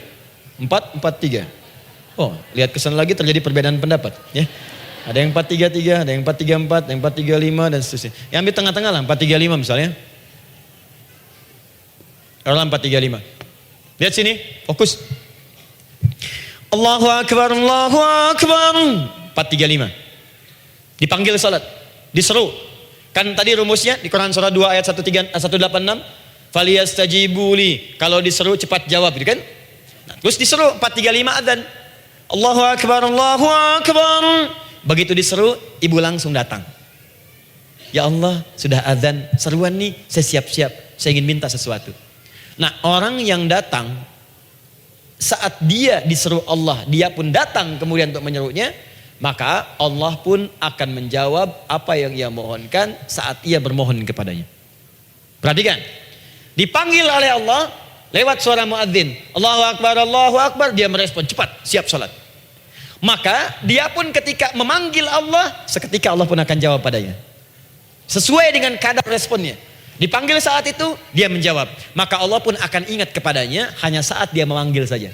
Di saat panggil, diingat. Panggil, diingat. Jelas? Ini yang hebat. Dipanggil 4:35. Allahu Akbar, Allahu Akbar. Dia sudah ingat dari sejak jam 3:45. Dia bangun jam 3. Bisa. Padahal belum dipanggil. Datang. Bahkan Masya Allah, melakukan warming up dulu. Tahajud, istighfar, baca Al-Quran sebelum dipanggil. Masya Allah bu, ibu mau datang misalnya ke istana, janjian jam 7, datang jam 6. Di situ ibu kerjakan yang baik-baik dulu. Wah lihat, terus kelihatan CCTV kan. Wah ini orang bagus banget nih, mulia, bagus. Sampah diambilin, disapu. Kelihatan. Itu ibu belum datang pun udah dipanggil duluan. Ada orang yang belum dipanggil sudah datang menghadap Allah. Tahajud dia, zikir dulu, istighfar dulu. Ini orang, maaf ya, walaupun dia belum memanggil Allah, Allah sudah menyelesaikan semua persoalannya. Di orang-orang yang selalu ingat kepada Allah, walaupun Allah dalam waktu tidak memanggilnya, maka Allah akan mengingatnya sekalipun orang ini belum bermohon kepadanya. Maka ibu nanti akan temukan orang-orang yang langsung diselesaikan persoalannya oleh Allah bahkan sebelum dia bermohon kepadanya. Ada orang yang seakan gak punya masalah bu. Bukan nggak punya masalah, sebab setiap dia punya masalah, masalahnya diringankan oleh Allah. Bisa akan-akan nggak ada beban. Ah, ini indah hidupnya. Enak. Butuh sesuatu, sebelum nyari, datang. Ada persoalan, senyum dikit, selesai. Orang macet mengeluh, bikin status, dia macet malah senang. Dan hatinya dilapangkan oleh Allah. Bayangkan ada janji rapat jam 9, setengah 9 masih macet. Diprediksi di Google akan sampai 2 jam lagi. Yang lain mengeluh, telepon sana, telepon sini, ini. Dia enggak aja, lapang aja. Alhamdulillah ya Allah, kasih macet. Morotal, saya mau dengerin surah Al-Baqarah. Buka, hafalin. Partnernya nelpon. Sampai di mana, akhi? Ini sampai di surah Al-Baqarah ayat 186. Tidak ada yang sia-sia dari Allah. Sabar ya di sana. Ya, atau kita bisa koneksikan dari sini apa yang bisa saya selesaikan sekarang di sini, sehingga sampai sana kita tinggal kesimpulan saja. Tenang hatinya. Ada berasak, gerusuk, gulisah gini, telepon sana sini, klaksonin, dasar lampu merah, lama, birunya sebentar. Padahal biru nggak ada, yang ada hijau kan. Jadi kalau sudah begitu enak, Bu. Yang perempuan ada di Quran Maryam. Maryam kan perempuan. Dan Maryam itu bukan nabi, bukan rasul, ingin memberikan pesan kepada ibu, perempuan dimanapun, tidak harus jadi nabi supaya doa cepat dikabulkan. Tidak harus menjadi rasul. Ini Maryam bukan nabi, bukan rasul, tapi dia ini luar biasa. Sebelum dipanggil udah datang. Zikirnya tak terlukiskan. Mohon kepada Allahnya luar biasa. Menjaga diri dari hal yang dilarang oleh Allah. Apa hasilnya? Sebelum diberikan bahkan oleh pamannya sudah ada kebutuhannya. Quran surah ketiga ayat 37. Kullama dakhala 'alaiha Zakaria al-mihraba wajada 'indaha rizqa. Setiap pamannya mau memberikan kebutuhan Maryam sudah ada di dalamnya, Bu. Sudah ada. Itu luar biasa. Mau makan, makanan ada. Mau anggur, anggur ada. Ya. Wah, itu luar biasa, Bu. Jadi bermohon bahkan sebelum waktunya. Sentuhlah ia tepat di hatimu, maka ia akan jadi milikmu untuk selamanya. Wah. Nah, itu doa tuh. Aduh, mana-mana. Paham? Tuh.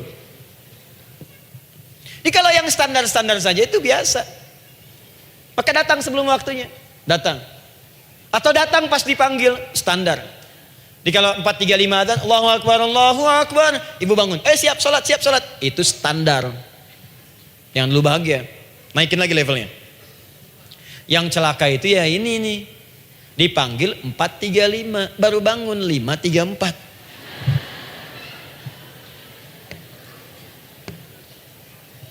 Sholat subuh belum, nuntutnya udah banyak. Ya Allah, kurang apa lagi aku bermohon kepadamu. Sudah aku meminta sekarang, sholat subuh aja belum. Jadi mana keadilannya? Jadi yang pertama, respon seruan Allah. Disitulah Allah pun akan cepat merespon apa yang kita kemudian butuhkan. Jadi yang pertama lewat sholat ya, Bu ya. Ingat sholat. Dan sholat itu tadi dari 4 posisi saya ajarkan yang pertama saja satu. Supaya nggak terlampau panjang ya. Berdiri, Bu. Saya ajarkan satu. Setiap ibu dalam keadaan berdiri dan membaca Al-Fatihah. Pada kalimat iyyaka na'budu wa iyyaka nasta'in. Ingat, pada kalimat iyyaka na'budu wa iyyaka nasta'in, maka sertakanlah di hati kita apa persoalan yang dirasakan untuk bermohon kepada Allah. Saya ajarkan cepat. Kalau ibu mau belajar lebih detail, ikuti kajian kami di fikih salat. Sifat salat Nabi SAW. Nanti saya terangkan semua dalilnya. Insya Allah sepanjang yang saya ketahui. Baik. Dasarnya ini. Dasarnya Quran surah ketiga ayat 38 sampai 39. Dan dikuatkan nanti di hadis qudsi. Ibu kenal Nabi Zakaria? Ya kenal ya. Ya selamat lah, Bu. Alhamdulillah. Episode ke-15 kenal Nabi Zakaria. Luar biasa. Alhamdulillah. Nabi Zakaria punya persoalan, sudah berumah tangga, belum ada keturunan, fisiknya sudah letih, rambutnya sudah memutih, dan mohon maaf istrinya divonis menopause dan mandul. Secara medis klinis. Apa yang beliau kerjakan? Sholat. Dalam sholatnya bermohon kepada Allah. Perhatikan permohonannya. Qala rabbi habli min ladunka dzurriyyatan thayyibah. Ya hunalika da'a Zakaria rabbah qala rabbi habli min ladunka dzurriyyatan thayyibah innaka sami'ud du'a.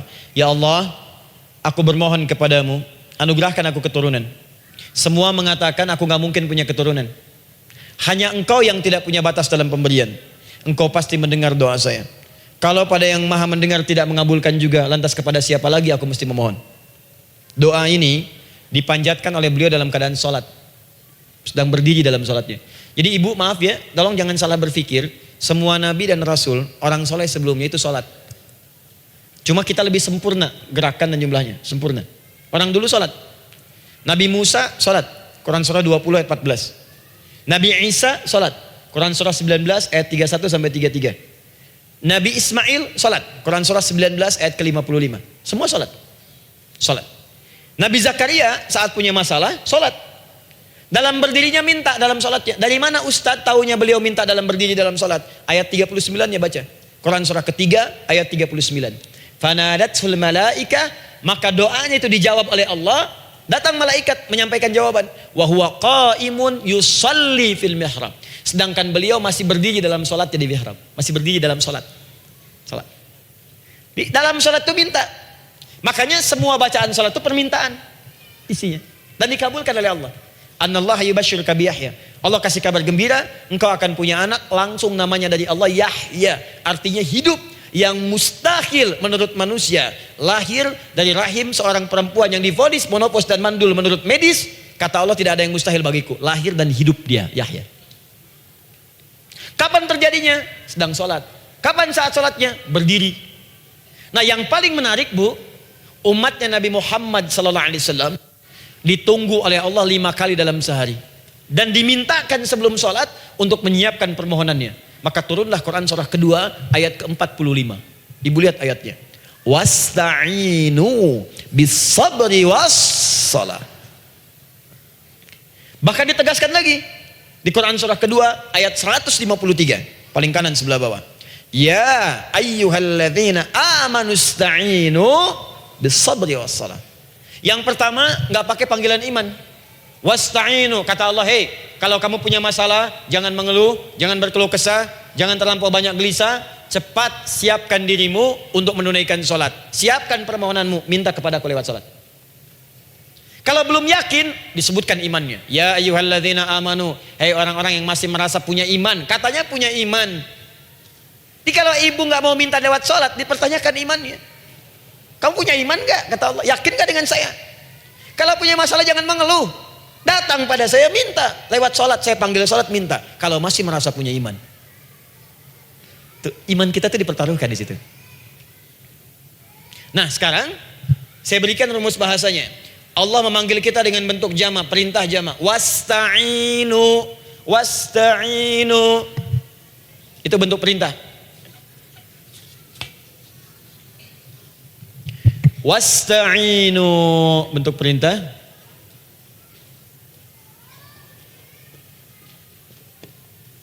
Wasta'inu. Dan jika kalian, perhatikan cara menerjemahkannya, dan jika kalian punya persoalan dalam hidup, punya kebutuhan, maka bergegaslah siapkan dirimu untuk minta kepadaku solusi. Wasta'inu, dan mintalah oleh kalian pertolongan, solusi. Bisabri wassalah. Pertama sabar dulu. Sebelum sholat, sabar dulu dengan itu. Tahan dulu, terima dulu. Jangan mengeluh, terima dulu, nanti dalam sholat minta solusi. Itu maksudnya. Punya masalah sekarang jam 9 lewat. Sabar, tahan dulu. Koreksi diri, istighfar, nanti zuhur minta. Atau duha sekarang sholat, datang ke masjid, sholat duha minta. Tahiyatul masjid minta sekarang. Sabar, ini sabar, terima dulu. Jangan mengeluh, sabar, ingat, terima, sabar. Karena Allah mustahil memberikan ujian masalah kalau kita tidak sanggup menerimanya. La yukallifullahu nafsan illa. Saya sering katakan bu ya, maaf kalau kalimat ini mungkin kurang berkenan, tapi kalimat ini nyata. Kalau ibu sekarang punya masalah seberat apapun, itu artinya hanya ibu yang sanggup untuk menerimanya. Saya tidak. Betul, karena itu persoalan itu dititipkan kepada ibu, bukan kepada seorang bernama Adi Hidayat. Ibu yang dipercaya. Ya ibu dipercaya oleh Allah. Kenapa ibu tidak yakin dengan itu? Karena cuma ibu yang bisa mengatasi. Ibu yang mampu, saya tidak. Karena itu dititipkan pada ibu. Kaidahnya la yukallifullahu nafsan illa wus'aha. Allah nggak akan berikan beban ujian masalah kalau dia nggak mampu. Artinya kalau saya nggak mampu, saya nggak dikasih. Ibu mampu, ibu diberi. Jangan mengeluh. Kenapa mesti saya ya Allah? Kamu mampu. Ya Allah, why me? Why not? Kamu yang bisa. Nah sekarang wassalah setelah terima itu, tapi juga jangan terlampau kepedean. Memang cuma saya yang mampu ya bikin status. Kemudian sholat, kita akan katakan, ya Allah, Engkau perintahkan saya untuk minta tolong. Sekarang saya akan minta kepadamu. Lalu kita katakan, maaf ya Allah, saya sekarang punya masalah. Saya ingin bermohon kepadamu. Saya ingin minta kepadamu ya Allah. Saya mohon ya Allah. Maaf Bu ya, maaf ya, sebentar. Ibu kalau punya masalah sedikit atau banyak? Banyak. Yang punya masalah ibu saja atau anak juga punya masalah? Kadang-kadang, bukankah anak yang punya masalah ibu yang minta? Bukankah suami yang punya persoalan ibu yang bermohon? Kan? Karena itu, kalau kita ingin memohon kepada Allah dengan persoalan yang kompleks mewakili yang banyak, maka pertama kalimatnya diawali dengan huruf na. Berarti kami, kita, semua. Jelas ya? Nah, ibu ingin robah kalimatnya minta tolong. Kata Allah, minta kepadaku pertolongan. Wasta'inu. Ibu ingin robah menjadi bentuk permintaan. Rubah kalimatnya menjadi nasta'in. Nasta'in. Nasta'in.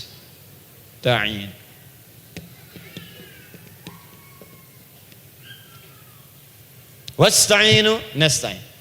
Minta kepada siapa tadi? Allah. Boleh minta kepada selain Allah? Tidak. Hanya kepada Allah saja? Hanya kepada Allah saja. Hanya kepadamu ya Allah. Tidak kepada yang lain. Maka kalimatnya menjadi iyyaka. Iyyaka. Hanya kepadamu saja ya Allah. Engkau berjanji, kalau ada masalah minta aku berikan. Sekarang hanya kepadamu saja ya Allah aku bermohon.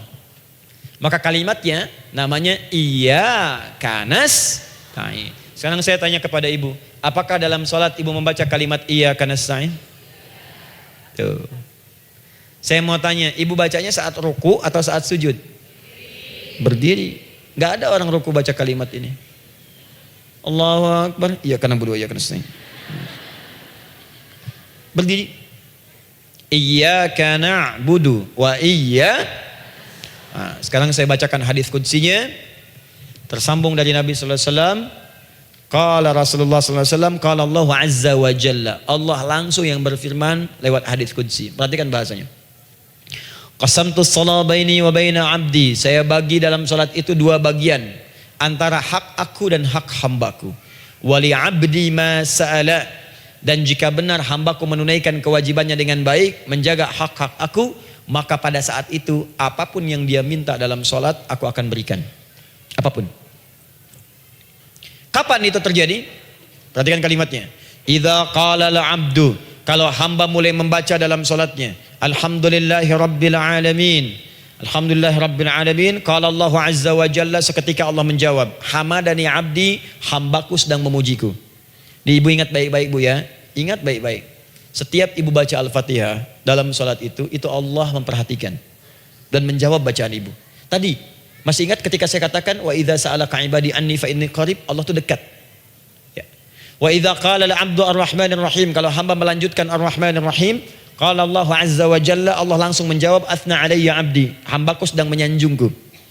Wa idza qala al-'abdu maliki yaumiddin, ketika hamba berkata maliki yaumiddin, qala Allah azza wa jalla, Allah menjawab majjadani 'abdi, hambaku sedang mengagungkanku. Sekarang perhatikan kalimat ini.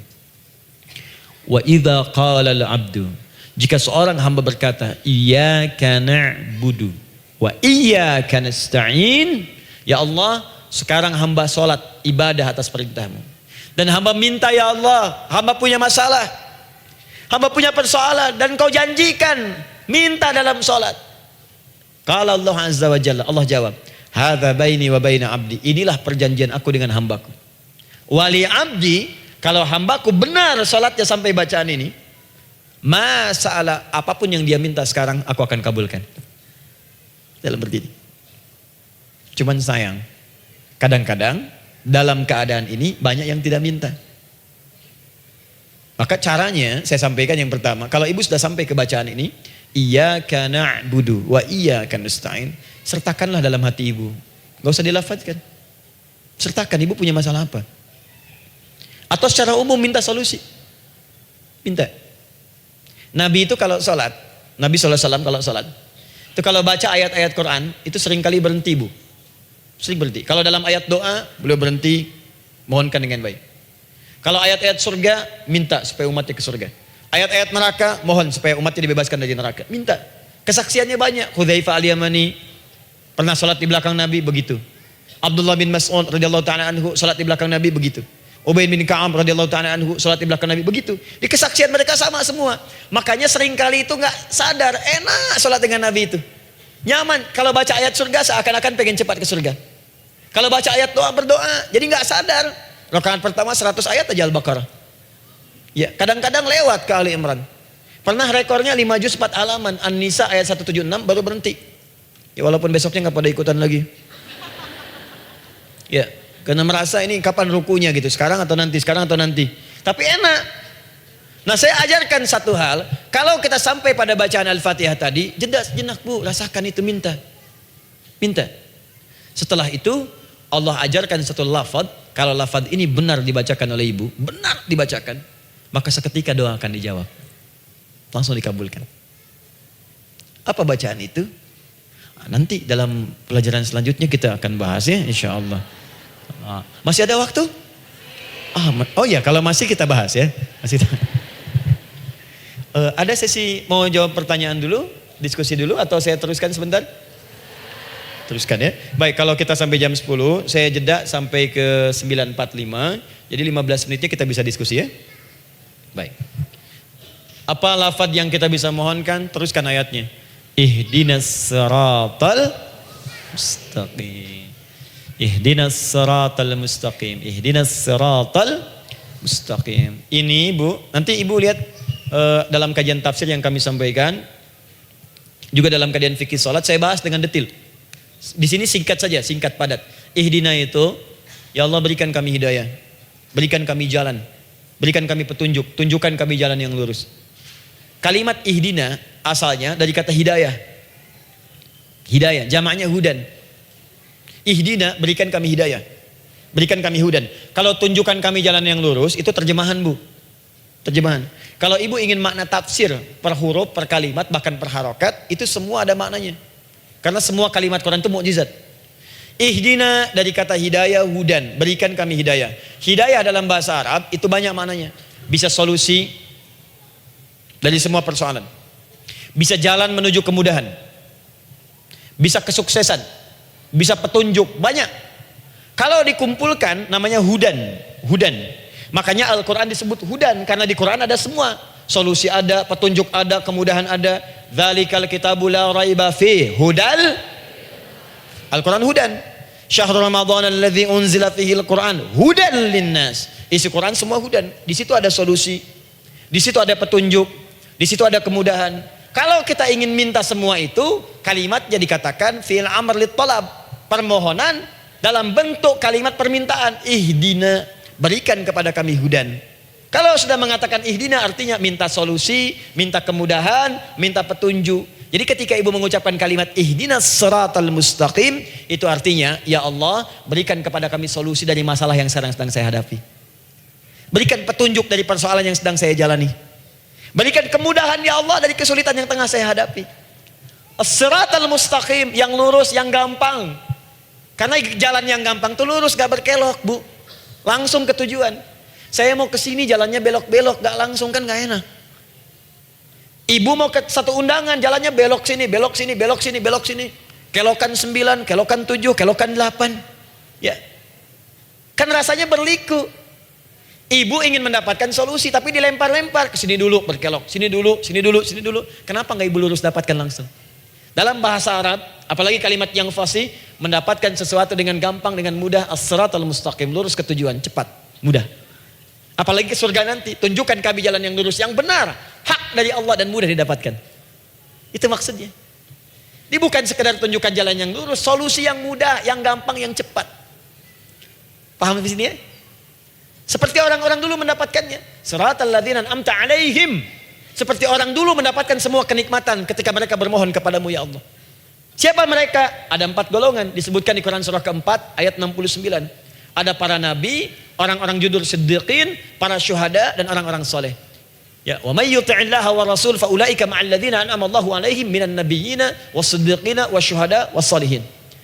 Para nabi dulu berdoa, ya Allah, saya ada masalah, dikabulkan. Kita minta, ya Allah, sekarang saya berdoa, tolong kabulkan seperti nabi-nabi dulu dikabulkan.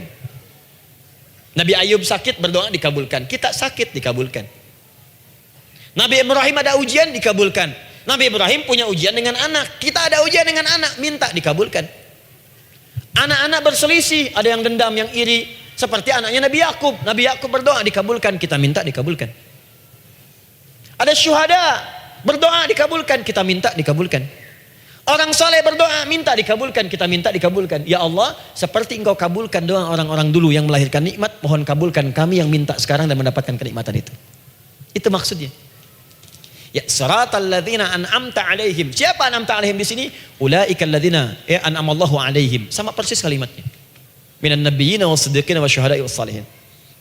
Ini jangan diartikan sebatas terjemahan. Walaupun di musim haji sekarang itu bisa dipakai. Saya tugas 2010 di Mekah. Ada jemaah kesasar, lupa maktab. Kemudian ingin balik, nggak tahu jalan. Dia ketemu askar. Askar nggak bisa bahasa Indonesia, dia nggak bisa bahasa Arab. Tapi dia hafal Al-Fatihah. Datang kepada askar, dia tunjukkan gelangnya. Pak, ihdinas siratal mustaqim. Tunjukkan saya jalan yang lurus. Tunjukkan gelang. Askar gak bisa bahasa Indonesia. Dikasih bahasa Arab gak paham-paham. Tapi askar ini pun cerdas. Dia tunjuk, dia lihat gelangnya. Oh, maktab sana. Siratal ladzina an'amta 'alaihim ghairil maghdubi 'alaihim waladdallin. Lurus, jangan belok-belok. Kalau belok nanti engkau tersesat atau dicaci maki orang. Maghdub ya dicela orang, dhalin tersesat, kan? Jangan dicela, jangan sesat, lurus. Tapi kalau dalam berdoa dalam sholat minta di hati hadirkan. Jelas ya? Itu posisi pertama. Jadi pertama minta lewat sholat. Yang kedua cepat rajin istighfar, Bu. Saya cepat ya, rajin istighfar. Saya ada 7 menit lagi. Ibu rajin istighfar. Astaghfirullah, astaghfirullah, astaghfirullah, astaghfirullah. Itu yang paling singkat. Astaghfirullahaladzim, astaghfirullahaladzim, astaghfirullahaladzim. Itu yang menengah. Astaghfirullahaladzim, alladzi la ilaha illa huwal hayyul qayyum wa natubu ilaihi. Astaghfirullahaladzim, alladzi la ilaha illa huwal hayyul qayyum wa natubu ilaihi. Astaghfirullahaladzim, alladzi la ilaha illa huwal hayyul qayyum wa natubu ilaihi. Itu yang cukup panjang. Ibu rajin istighfar. Orang yang rajin istighfar itu diantara yang disebutkan dalam riwayat-riwayat adalah orang-orang yang cepat dijawab doanya. Hanya dengan istighfarnya. Jadi dia tuh punya keinginan, dia nggak katakan. Jadi keinginan di benaknya dia, terus dia istighfar. Astagfirullah, astagfirullah, astagfirullah. Itu kalau benar rajin istighfar, seketika dikabulkan. Cepat. Ada seorang yang hidup, ini tukang roti. Di zaman Imam Ahmad bin Hanbal. Saya pernah kisahkan ini di beberapa keadaan. Orang ini itu ahli istighfar. Jadi maaf ya Bu ya, bukan istighfarnya pas ada keperluan aja, bukan. Ada ta'lim Ustaz Adi, sab pertama astagfirullah, astagfirullah, astagfirullah, bukan. Besok ada arisan, astagfirullah, astagfirullah, bukan. Jadi bukan ada keperluan istighfar, bukan. Orang ini membiasa istighfar. Jadi setiap mengerjakan apapun dia istighfar. Mau minum, bismillah, astagfirullah, astagfirullah. Dia setiap buka adonan, astagfirullah, astagfirullah. Nah satu ketika, Imam Ahmad itu nggak tahu kenapa pengen datang ke daerah itu. Ya kalau misalnya ibu tinggal di Cicahem, misalnya kan Imam Ahmad tiba-tiba pengen ke Cicahem aja. Terus karena lelah, mampir ke masjid. Istirahat di dalam masjid. Tiba-tiba kata penjaga masjidnya, DKM-nya, marbotnya, ya Syekh, idhab, pergi, nggak boleh tiduran di sini. Kata Imam Ahmad, saya kan cuma numpang istirahat, nggak boleh keluar. Dan dia nggak tahu kalau itu imam besar. Dan Imam Ahmad itu sudah populer Bu, sangat famous, familiar. Cuman orang kan nggak pernah lihat wajahnya. Dulu kan nggak ada Facebook, nggak ada Instagram, nggak ada handphone, nggak ada apa-apa. Jadi kalau orang terima Ahmad, ya Ahmad aja kemana-mana. Oh no, Imam Ahmad, Imam besar, Imam Syafi'i, Imam besar. Tapi nggak pernah lihat. Sekarang kan udah kelihatan. Ya, udah kelihatan. Sekarang banyak. Makanya orang dulu tuh senang begitu tahu, dikasih tahu Nabi aja ke Madinah Bu, nggak ada yang tahu kalau itu Nabi Muhammad kalau belum pernah lihat. Karena beliau di bawah, Abu Bakar di atas. Abu Bakar kan naik kan, untanya Nabi. Nabi Muhammad pas di bawah gantian tuh di jalan. Orang mengira yang di atas unta Nabi Muhammad. Padahal Nabi Muhammad yang jalan kaki, nggak kelihatan. Makanya responnya bola ketika tahu Nabi, senang luar biasa. Minta doa, minta ini, minta itu. Orang sekarang tidak. Karena sering banyak lihat di TV, media sosial, begitu ketemu, minta foto. Tuh. Ini lain kisahnya. Nggak tahu dia, pergi keluar. Kata Imam Ahmad, ya sudah, keluar beliau. Nggak mau ribut. Istirahat di luar. Di pelataran. Di sini juga nggak boleh. Lihat kalimatnya. Barwah, keluar, pergi. Barwah itu kasar, Bu. Begitu kemudian didebat lagi, saya cuma di luar. Rawah itu dari kata roh, Bu. Itu paling kasar. Artinya keluar dengan rohnya sekalian. Rohnya pun jangan di sini. Ya. Jadi kalau ibu nanti di Masjidil Haram misalnya kan, ada kalimat itu artinya kesel, Bu, askarnya. Ya. Keluar. Misalnya idza bi anti. Enggak mau, saya mau di sini. Ya. Barwa, pergi. Sampai ke rawah dengan rohnya. Itu artinya ibu disuruh pergi. Ya, bukan jangan mengelak lagi. Rawah. Saya bukan rawah, saya rohayati. Suruh pergi. Imam Ahmad pergi tuh akhirnya. Pergi, di jalan kelihatan ada tukang roti tadi. Begitu kelihatan capek lah dipanggil, Syekh, kayaknya lelah istirahat di sini. Dan tukang roti pun nggak tahu kali itu Imam Ahmad. Begitu istirahat, duduk, kelihatan Imam Ahmad setiap buka adonan, astagfirullah. Bikin lagi, astagfirullah. Imam Ahmad tahu faidah itu. Tapi ingin menguji si tukang roti ini, ditanya. Ya akhi, kamu ini kenapa setiap Anda menanam adonan itu, tepung itu, Anda mengucapkan istighfar, astagfirullah. Perhatikan jawabannya. Wallahi demi Allah, tidak pernah saya beristighfar dalam setiap aktivitas saya, kecuali Allah selalu mengabulkan doa yang saya mohonkan. Di setiap minta, astagfirullah, itu dikabulkan. Cuman satu yang sampai sekarang belum terkabul. Apa itu kata Imam Ahmad? Saya ini selalu bermohon kepada Allah, ya Allah, mohon sebelum saya wafat atau setelah ia wafat, pertemukan saya ya Allah dengan Imam Ahmad bin Hambal sebelum saya yang wafat atau wafat Imam Ahmad. Kata Imam Ahmad, astagfirullah, Allahu Akbar. Itu mungkin yang memperjalankan saya kemari. Tiba-tiba pengen ke sini, sampai diusir keluar dari rumah Allah dari masjid, sampai di sini karena istighfar Anda. Sayalah Imam Ahmad bin Hambal. Astagfirullah. Imam Ahmad ke situ datang. Tolong jangan lakukan pada saya. Salah di hidayat ya Allah. Astagfirullah. Saya jawab lagi dari sana. La haula wala quwata illa billah. Ini istighfar. Nah, kapan istighfar yang baik? Istighfar yang baik dilakukan setelah tahajud sebelum fajar. Saya ulang ya. Setelah tahajud sebelum fajar. Dalilnya Quran surah ke-51 ayat 18. Baca dari ayat 15 sampai 18-nya. Jadi ibu kalau mau seperti itu, rajin tahajud dulu, Bu. Tahajud. Setelah itu biasakan istighfar. Itu latihan dulu, itu baru latihan. Ingat ya, istighfar menjelang fajar di waktu sahar, itu baru latihan. Astagfirullah. Nanti kalau sudah banyak latihan, ibu akan refleks. Mau duduk masuk mobil, astagfirullah. Duduk mau makan, astagfirullah. Ya, kadang-kadang ibu mau ambil handphone, astagfirullah. Itu refleks di lisan kita keluar. Ahli istighfar itu nggak direncanakan keluar di lisannya. Astagfirullah. Kalau sudah seperti itu, berbahagialah. Karena apapun kadang ibu inginkan, sepanjang itu ibu butuhkan, seketika dikabulkan. Ya. Yang ketiga, yang terakhir. Sudah 9:45, boleh sedikit? Ya, yang terakhir ya, terakhir. Jangan khawatir, setelah ini selesai. Jangan khawatir.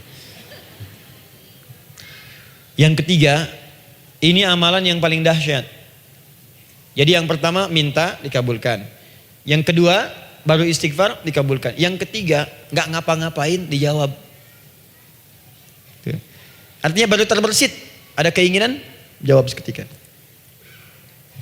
Amalan yang ketiga ini adalah amalan yang dikerjakan karena cinta kepada Allah Subhanahu wa taala. Mahabbatillah, kecintaan kepada Allah. Amalan yang dikerjakan karena cinta kepada Allah Subhanahu wa taala. Amalannya mencintai Allah. Beda, Bu. Salat dengan cinta dibandingkan dengan sholat karena memenuhi kebutuhan atau kewajiban saja, itu akan lain. Ibu kalau benar-benar mencintai Allah, maka dalam sholat pun persiapannya akan beda. Saya beri contoh gini ya. Dari pakaian akan lain kata Al-Quran. Quran surah 7 ayat 31. Ya bani Adam khudhu zinatakum 'inda kulli masjid. Hei anak cucu Adam, kalau ada panggilan dari masjid, kenakan pakaian terindahmu. Di orang-orang yang mencintai Allah saat akan sholat, dia akan perhatikan dari pakaiannya. Jauhkan dari yang haram. Terus cari yang paling baik yang dia kenakan. Gak akan sembarangan. Kalau ibu pakai mukena juga cari mukena yang paling indah. Bukan karena pengen dilihat orang. Karena ingin Allah menyaksikan sholat ibu dalam keadaan yang sempurna.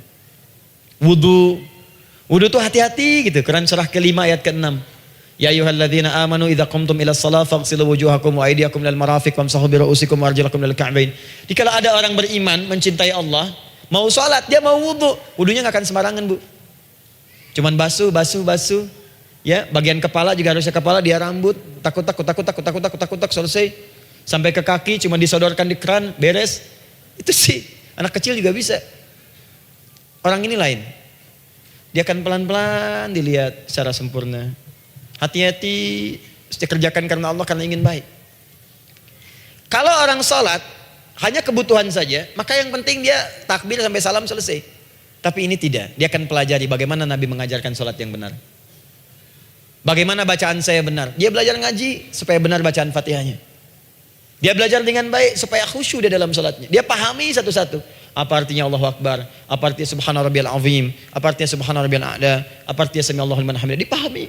Di begitu dia sholat dan baru takbir sudah paham isinya. Jika ada orang seperti ini, dia mengerjakan apa yang Allah perintahkan karena cinta dengan Allah. Dia berzakat karena ingin mencintai Allah. Dia berinfak karena cinta dengan Allah, bukan karena uangnya.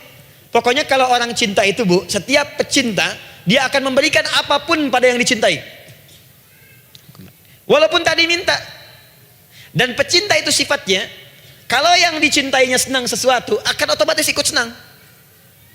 Ibu misalnya senang ya dengan pasangan sebelum menikah.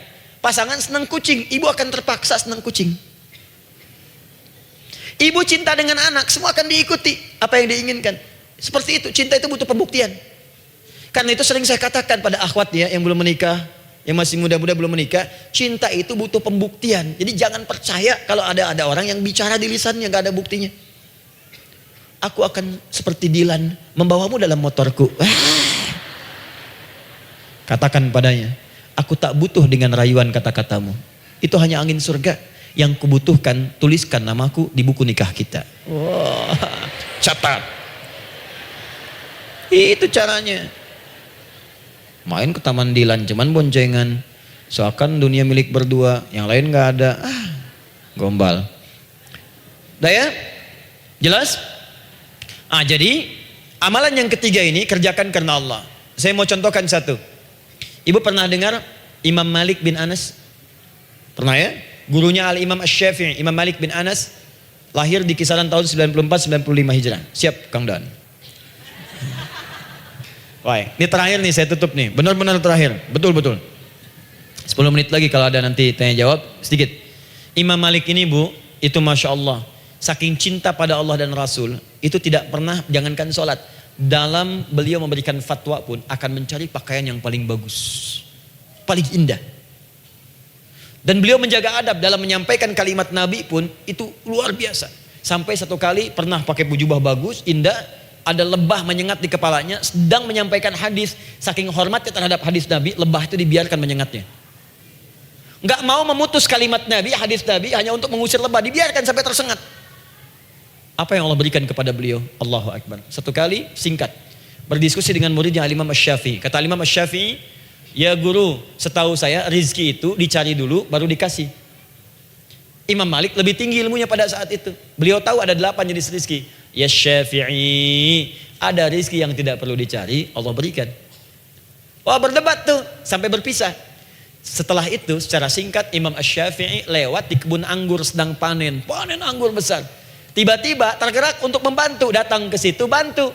Begitu selesai dikasih hadiah anggur banyak, besar-besar, indah, enak, gitu kan?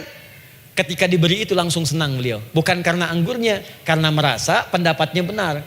Jadi begitu bekerja baru dapat. Dibawalah anggur ini diberikan pada gurunya. Perhatikan adabnya terhadap guru. Kalau ibu adabnya bagus pada guru, keberkahan dapat, ilmunya pun menghunjam di jiwa. Imam Syafi'i nggak merasa benar, tapi memberikan sebuah jawaban dengan adab. Guru, tadi itu ada panen anggur, saya mencoba membantu. Begitu saya bantu, dikasih anggur, dikencangkan kalimatnya. Begitu saya bantu, dikasih. Dibantu dulu, baru dikasih. Kalau saya nggak bantu, saya nggak dikasih. Apa jawab Imam Malik? Imam Malik tersenyum, tertawa. Tabassama dhahika. Masya Allah, Syafi'i bahasa kita. Tadi itu saya keluar mau ngajar, siang-siang terik begini saya kepikiran, ya Allah, kalau makan anggur yang enak-enak, enak banget sekarang ini. Ada anggur sekarang. Tuh. Murid berikhtiar, guru mendapatkan hasil. Setelah itu Asy-Syafi'i naik dan jadi bintang di zamannya, sampai kekinian pun luar biasa, dan mendapatkan barakah gurunya seperti gurunya dapatkan, muridnya pun meraihnya. Itulah 3 cara bagi kita untuk bermohon kepada Allah. Jika ingin dipercepat oleh Allah, bisa lewat solat, bisa lewat istighfar, bisa juga dengan menciptakan amalan-amalan, atau mengikuti amalan-amalan yang dicintakan atau ditujukan untuk mencintai Allah Subhanahu wa taala. Ibu bisa paham ini? Baik. Kemudian berdoa. Tapi yang jadi masalah, Ustadz, ketika berdoa kok belum dikabulkan juga? Apa ciri doa dikabulkan? Seperti apa kita tahu doa kita dikabulkan? Itu mungkin kita bahas di episode yang berbeda insyaallah. Alhamdulillahi rabbil alamin, arrahmanir rahim, maliki yaumiddin. Iyyaka na'budu wa iyyaka nasta'in. Ihdinas siratal mustaqim. Siratal ladzina an'amta 'alaihim ghairil maghdubi 'alaihim waladdallin. Allahumma nahmaduka hamdan syakirin, hamdan na'imin, hamdan yuwafi ni'amahu wa yukafi'u mazidah. Ya Rabbana lakal hamdu wa lakal syukru kama yanbaghi li jalali wajhikal karim wa li 'azimi sultanik.